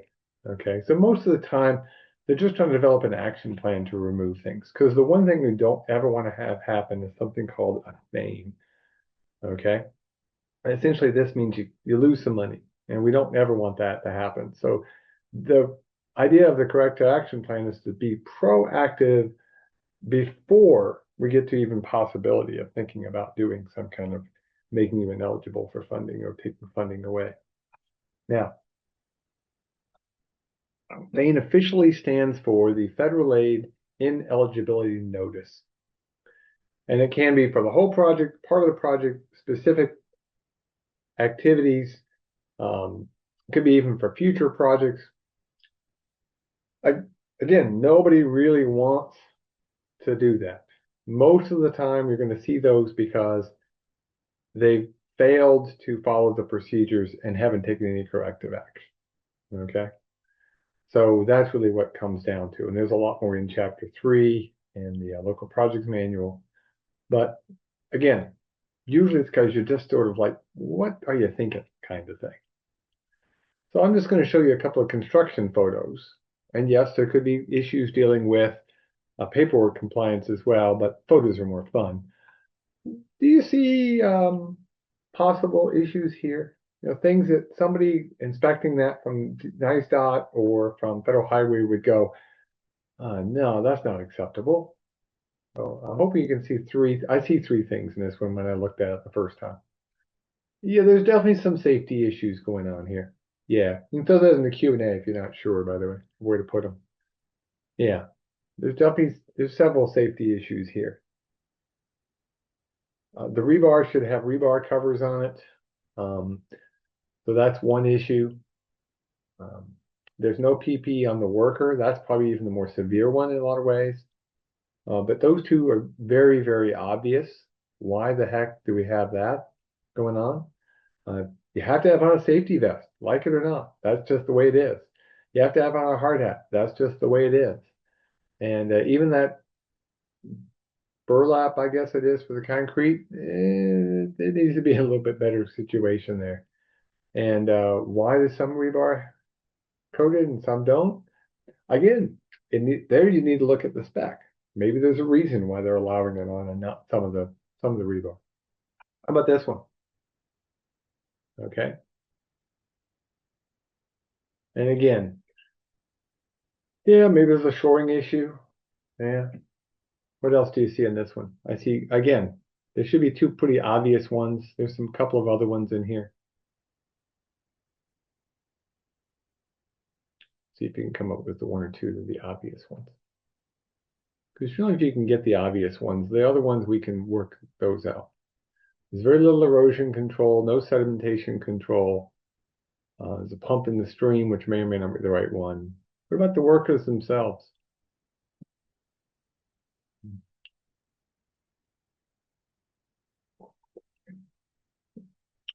What about the workers themselves? Yeah, surprising nobody. Yeah, no vest. You're on a federal job, you're wearing a safety vest. Doesn't matter you're in the right of way or not. You're on a federal job, you're wearing a safety vest or retroreflective material. Okay? So yeah, there needs to be proper PPE, and the safety vest is probably the primary one. There's some housekeeping issues here, things like that. Now, this is one you wouldn't know what's going on here, but this is a classic example of why you need to have a construction management plan. They were just doing some sidewalk work, okay? Safe routes to school kind of thing. The total project was only $50,000, but they failed to do any concrete testing at all. So I had to come back in and take cores and then have the cores tested. But because it was post work, a lot more expensive, the testing alone cost $40,000 for a $50,000 project. So it didn't turn into a fame, but might as well have been. Because essentially all that money they got, they had to turn around and spend money to do the testing to confirm that the concrete met spec and standards. So you need a construction plan, you need an inspection plan, you need a QA/QC plan. Okay. So again, think about that. And remember, not every problem on a project is a fame problem. This is a good example of one that had it been built this way could have been a fame problem. This is a ADA surface, textured surface that certainly does not come close to meeting the standard of being flush, which is the current ADA standard. But it heaved that way. Now, is that a fame problem or is that just over time? We could argue about that, but yeah, just make sure you think about the problems ahead of time. So give me some examples of things. We've already done some of this with construction problems, but think of the kind of things that you suspect somebody from Federal Highway or NISDOT would go, you got to improve. You got to get better. And by the way, it doesn't just have to be construction. It could be paperwork. So come up with 4 or 5 things in here that they're gonna start looking very carefully, and want to make sure you get record keeping. Absolutely. Yep. And that's especially true with DBE issues and, you know, is it a useful function kind of thing? Okay.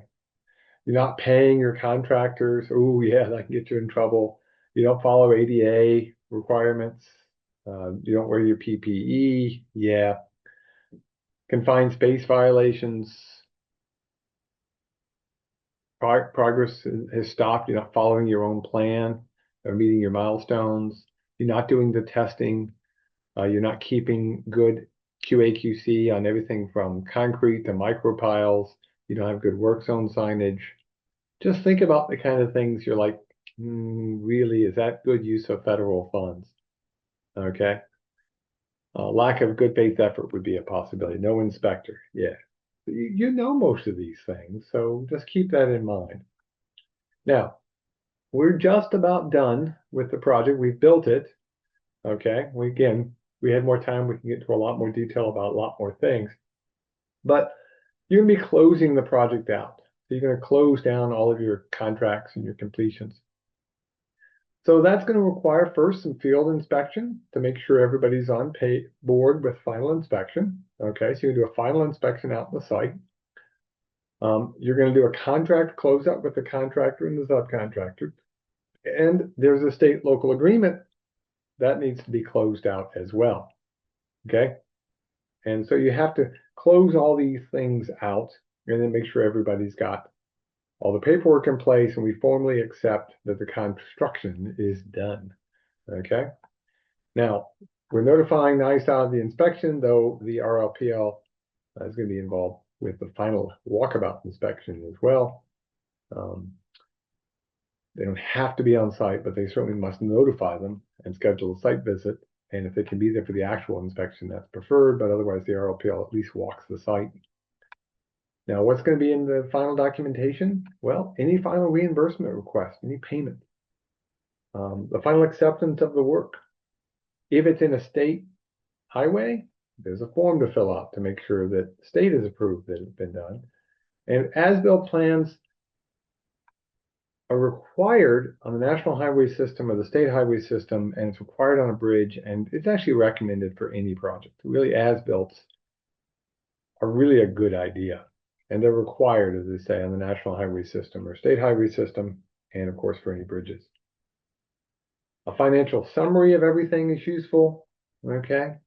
And of course, if there's consultants and things like that involved, you're going to need to make sure audits have been done. Projects over $1 million have to have auditing done recently. The consultant audits, if it's over 300,000, have to be done within a certain period of time. And of course, all the final reports. Now, what final reports do you have to have? Well, did you meet the DBE requirement? Again, right now, a lot of things are on hold here, but those will be around. So make sure you're aware of what they are and that they did that. And then, did you do the equal employment opportunity utilization as well? And all of this goes into EBO. So it's not a case whereby there's a lot of extra effort. Just make sure it was finalized and check the final ends. Did the prime contractor get paid? Did the subs get paid? Now, you're probably going, oh, I have to keep all this in my brain? No, absolutely not. There are tools, there are forms. You don't have to memorize any of this. That's where the local projects manual comes into play. So there's a project closeout checklist. And I know the font is too small. Don't try to read it. The form is on the web. It's in the local projects manual. You don't have to remember anything. Okay. Now, part of the process for closing things out is you're verifying the inspection is done and the project is complete. You've got assurance that the work was done according to the contract requirements, and when not, it's been documented why not, and that's acceptable to everybody. You got an agreement on the project that has been closed with both the contractor and with the state local agreement, and then you're going to retain records, and we'll come back to retention of records in a little bit. But like our turtle friend here, it may be a while, longer than you might think. Now, in terms of project completion, review the records, prepare any punch list. If there are some final things that have to be done, the project isn't done until those punch lists are completed. So you have to verify the work has been done. And one thing I will tell you is, as you're filing everything together, think about how long you're going to keep those records and maybe box them slightly differently. Things that are just financial records are going to be put in one box. Things that are permanent, part of the structure, if it's a bridge, go in another box, and things that can go out after just a few years might be able to go in a third box or boxes, depending on the size of the project. Now, you don't have final acceptance until everything is done, because final acceptance is there to ensure that there are no outstanding claims, none. Okay, so make sure everything has been done and that there's no unfinished work. Those punch lists have been completed. Okay, so there's no pending issues sitting out there. Because if there are, then guess what? You're not quite done. Okay, so what do you think is going to be in the final report? You're going to have this final box of things you're going to put together. What do you think goes in that final box of records you're going to keep? What goes in the final acceptance items? Should be about 5 or 6 things. As-built plans, again, required on some roads, good idea on every road. Any final inspections, Any final payments? Oh, yes. Uh-huh. Yep. The final invoice, any pictures or documentation of things? Yep. All the bills and invoices. Okay. Looking for a couple more just to see. Yeah, the original award information should be included. Okay. Which means, of course, you're going to need to include any logs, any inspections, any change orders, any odd differences. Yeah, change orders need to be documented. Any possible claims need to be documented. If there's a arbitration or mediation that gets involved, everything goes on hold until those are completed, and then those get added in the pile. Then it gets closed down. Okay. You need an acceptance letter from the owner. The sponsor of the project needs to send a letter to the contractor that says we're done. We accept that the work is complete, and that needs to be put into the file. Okay. And of course, if there's any permits, any environmental issues, historical issues, those permits have been signed off that you're complete with the work and you've met the criterion of the contract. Okay. Now, final voucher to FHWA. I'm going to go through the process and then I'm going to tell you don't have to worry about it if you're a sponsor. Because what happens is once everything is done, FHWA is going to get a voucher from New York State DOT. And then the division, office within the state, is going to do a financial review, make sure everything is compliant, approve the final voucher, and pay the funds back to DOT. But remember, NISDOT pays the sponsor on a much tighter time frame. So you've already gotten paid. Okay? So as long as you follow the procedures, this is just the last step with the way the funds move around, but NISDOT pays the sponsor, not FHWA. So NISDOT has to carry some funds as well. Now, how long do we keep records? Well, there are lots of different kinds of records. So as a good rule of thumb, if it is financial things, it's at least 3 years since the last financial activity, but 10 years if it's on the national highway system or state highway. Okay. But things that are building related, like the bridge, actual plans, the curve alignment, things like that, those have to be kept until the bridge is no longer there, which essentially means it might be forever or a really, really, really long time. Okay. A lot of public works records have about a 6-year lifespan in terms of how long they have to be kept. And then, of course, there's financial issues. So there are engineering bulletins and things in the local projects manual that will give you the dates. Don't try to read them, but I'm just going to give you a couple of real good rules of thumb. Okay. And again, if you care, the EB number is 20-029, but you can also search for it. If it involves state funding, Marshall's funding, like you get on a bridge where the state pays 15%, the locals pay 5%, the feds pay 80%. Well, 15 months is the tax law requirement. Okay. But because those funds were bonded funds, okay, you actually have to keep them for 36 years. So if you've got a project that is involving state funds, it could be as many as 36 years. CHIPS records have to be kept now for 36 years.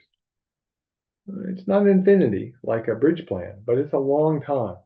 So the other thing I tell people to do is as you're boxing everything up, you're putting it in the files, put right on the box, right on the file, wherever you're putting it, when you can dispose of it.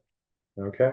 So don't mix things together if you can avoid it at all costs, because you might have something that's got a 15-month cycle, you might have something that's got 6 years, you might have something that's got 36 years, and you may even have something that essentially never gets thrown out until the bridge is done. A good example is employee records. If it's a staff employee, you have to keep their records until they retire plus 6 years.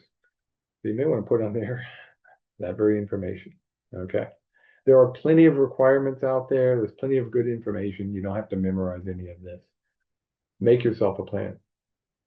15 months from closing the job for the financial stuff. Okay. And that's again, final approvals. These are all based upon the date of final approval. Now, there may be audits. I know that. You know that. There's probably going to be audits. Audits can be done by the state, Federal Highway, US DOT. Heck, anybody can do an audit. EPA could come in and do an audit. Army Corps could come in and do an audit. The single most important thing, the thing that causes almost every audit to have a problem, are related. It's records. Good records, audits are like, okay, we're done. Bad records makes it hard. So keep good records is definitely worth it, because you don't want to get an audit. And if you do get an audit, because they do randomly assign people audits, if you've got good records, it'll be pretty easy, pretty straightforward. Okay. So now we're going to do operations and maintenance. Now, again, technically, this is outside the scope of the project development process, but I absolutely want to cover that, and you'll see why in just a second. And again, operation maintenance is just sort of the last little chapter of the wheel from the state DOT. So we're going to operate and maintain that facility. Okay. Now, let's think about this whole process through. You've just spent all this time and effort. You're reviewing everything. You're going around. Okay. And throughout the process, remember, we're trying to communicate one way or the other, right? Well, think about that process. If you're putting in, say, a bridge, if you put in a bridge that's got a low maintenance design, maybe it's easier to maintain it into the future. If you think about the drainage, you think about the traffic and the growth, you can include it in the construction. The operation maintenance is easier. So think about what you're going to have to do to operate and maintain that activity. If you're putting a roundabout in, how do you plow it? If you're putting in an intersection, do you have to deal with rutting and stuff like that as people stop and start? Or do you change the surface type? Include the operation maintenance as part of your thinking all the way back in that initial design and scope, and you're going to be better off. And again, communicate, communicate, and communicate. Now, where can we go to get some assistance? Where could I go to get some assistance? If, 2 months from now, where can I go to get help? Yep, DOT, call the local project liaison. Yep. Those are probably the best two sources in a lot of ways. Okay. Anybody else you can talk to? Find the others in the area who've done projects. Okay. Go to your county association meeting and ask. Almost every county has done a project, so you can probably find somebody there. Okay. I'd love to go to the Ghostbusters, but right now I think they're under, they're having a hard time with keeping their ghost intact. But okay. So think about where you can get assistance. And remember, you can always give us a holler. We'll send you in the right direction. Local programs will help you out. And we'll have Doreen on here in just a couple of minutes with our help there. If you're in an MPO, you certainly want to make sure you talk to the MPO. They both have funding available and they can help you with projects. They have planners who can deal with that issue. And it's just, I forgot to ask this earlier. How many of you are in an MPO? How many of you are in it? Raise your hand if you're in an MPO. So, based on your map that you showed me earlier, I'm guessing it should be a pretty high percentage. Yeah, not as high as I thought it would be, but maybe you're not sure. Okay. So let's do a couple of examples of some projects, just to, again, remind you of the fact that there's a lot of aid out there. We can't grant our way out of the problems, but if you've got a project, go and ask. You might see. I mean, like our striper friends, they got the ability to possibly get a grant to do a striper for their stripes. Dutchess County and the town of Wappinger, it's a combined project. Dutchess County was the lead, at least based on what I've got for paperwork. But it improved a county route, a state route, several town intersections to improve site distances, access control, all kinds of fun stuff. Project total cost $9 million. Okay, project is probably just a little bit beyond the town of Wappinger and certainly pushing it for Dutchess County. At the end of the day, the locals paid 6%, the state paid 20%, the feds paid 75%. Okay, so again, Road realignments and improving safety, absolutely. Federal aid can help you here. Bridges, as I said, all bridges are eligible. It's just a matter of competition. This is in the village of Mamaroneck. Always get that one wrong. Bull's Head Road. In this case, total project cost 2.9 million, and the locals paid actually almost 40%, 39%. Again, if you want to do additional things that might be outside the ability of the grant, you can do that. You can do additional things, and maybe the federal grant will help spread the money out a little bit. Okay. City of Rochester did a road diet. If you don't know what a road diet is, you take a 4-lane road, you make it a 3-lane road, and people think that's going to make the road less safe. It can actually make it more safe. Okay.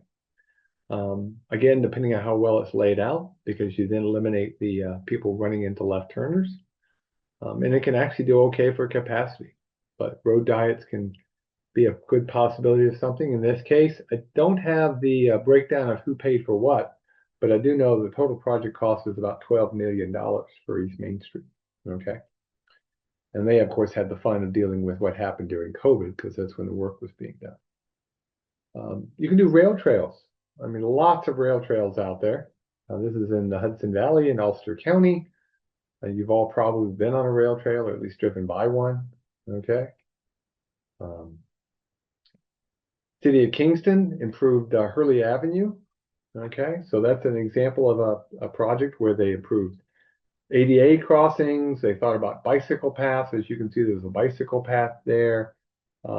Project total cost $833,000. They don't have to be huge projects. And it was an 80-20 split, classic 80-20 split, improving the roadway from the thruway exit to the Kingston city line. So again, all kinds of things you can think about. Okay. Now, what I want to do now is I'm going to take just a couple of minutes. Let me grab my sheet. I have thrown acronyms at you all day. So I'm going to find my sheet. You're going to do this via the Q&A pod. Are you ready? I'm going to throw an acronym out, and we'll see how y'all do in terms of acronyms. Okay? Let's start off with, make sure I get a pen color that will actually show up on, black on blue is not be a good, could be a good pen color. Okay? R L P L. What is an RLPL?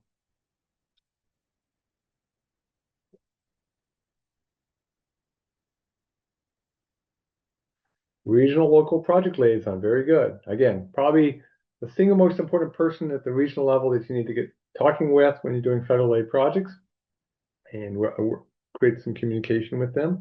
Now, this one's not an acronym, but it does sometimes cause confusion. So if I say sponsor, who's the sponsor?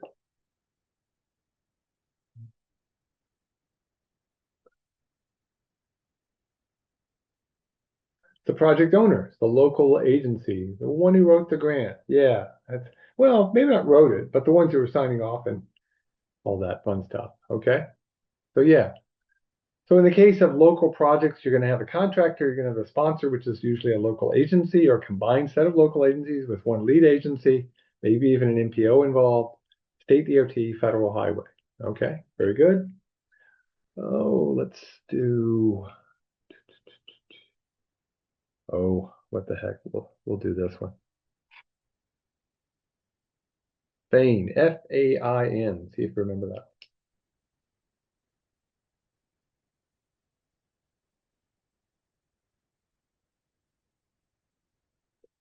Federal aid ineligibility notice. Again, please don't go crazy on these. Don't go, people, this is one of those things, nobody from DOT or feds really want to do these. This usually is because you're just not responsive. Most of the time when FAINs have come out, it's because someone did something that's pretty obvious. Pick up the phone, communicate, talk. You'll be in pretty good shape. Okay. Let me see. I got two more that I'll do. One of them is a acronym. QAQC.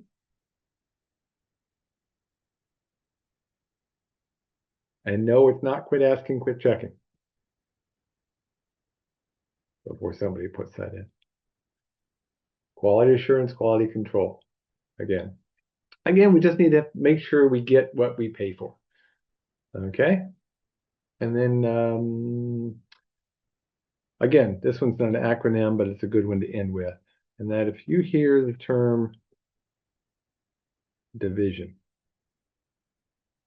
what do I mean when I say the division, especially at Federal Highway? What's the division?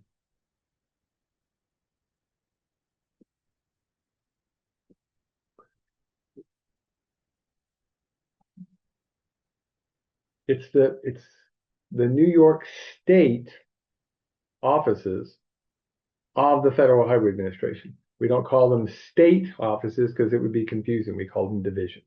Okay. So New York State's Federal Highway Administration division offices are downtown across from the, I think it's the Palace Theater down there, right downtown. Okay. Up on, I want to say the 8th floor, but it's been a while. I haven't been there since they renovated it. I need to get down there and see the new digs that they renovated into. With that, we are done with our PDH portion of today, but we're not done yet. Now, you guys haven't put in a lot of questions yet, but I see a few here. So what we're going to do is we'll give you a second to put any questions you've got. In this case, you had put in, I think, the answer from a previous thing. And what we're going to do is we're going to see who is able to join us today. I know that Doreen was able to join us from Local Programs Bureau. We do have, if you have any questions about some of the safety related funds that are out there, I see Andrew Dettinger is able to join us. I don't see Chris Gatchell has been able to join us. But again, we have people who can answer your questions if you've got them. And again, you're welcome to put in any question. I do have a few that have come in the past that I'll pull up here in just a second. So while you think about, I'm going to go find my questions that I can ask, and I want you to think if you got any others, you can throw them into the Q&A. And again, I don't see anything real specific for you, Doreen. That's they're not making it difficult for you this time. Nope, they didn't make it difficult. Let me go find my list of questions that I know very common ones.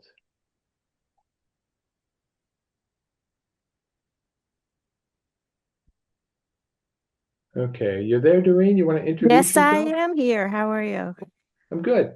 Want to introduce yourself to everybody? Okay, my name is Doreen Holzapfel. I work in the Albany office in the Local Programs Bureau. I assist with any federal aid question you have and manage the local projects manual. So that means I kind of have to know the process from initiation to completion, just as David has explained on this PowerPoint presentation. All right. Doesn't necessarily mean I know all the answers, though, but I do know where to go get the answers if you have something that I'm not able to respond to. Yeah, well, that's good. That's actually useful. So Mm-hmm. yeah. Okay, well, let me hide the PowerPoint temporarily. And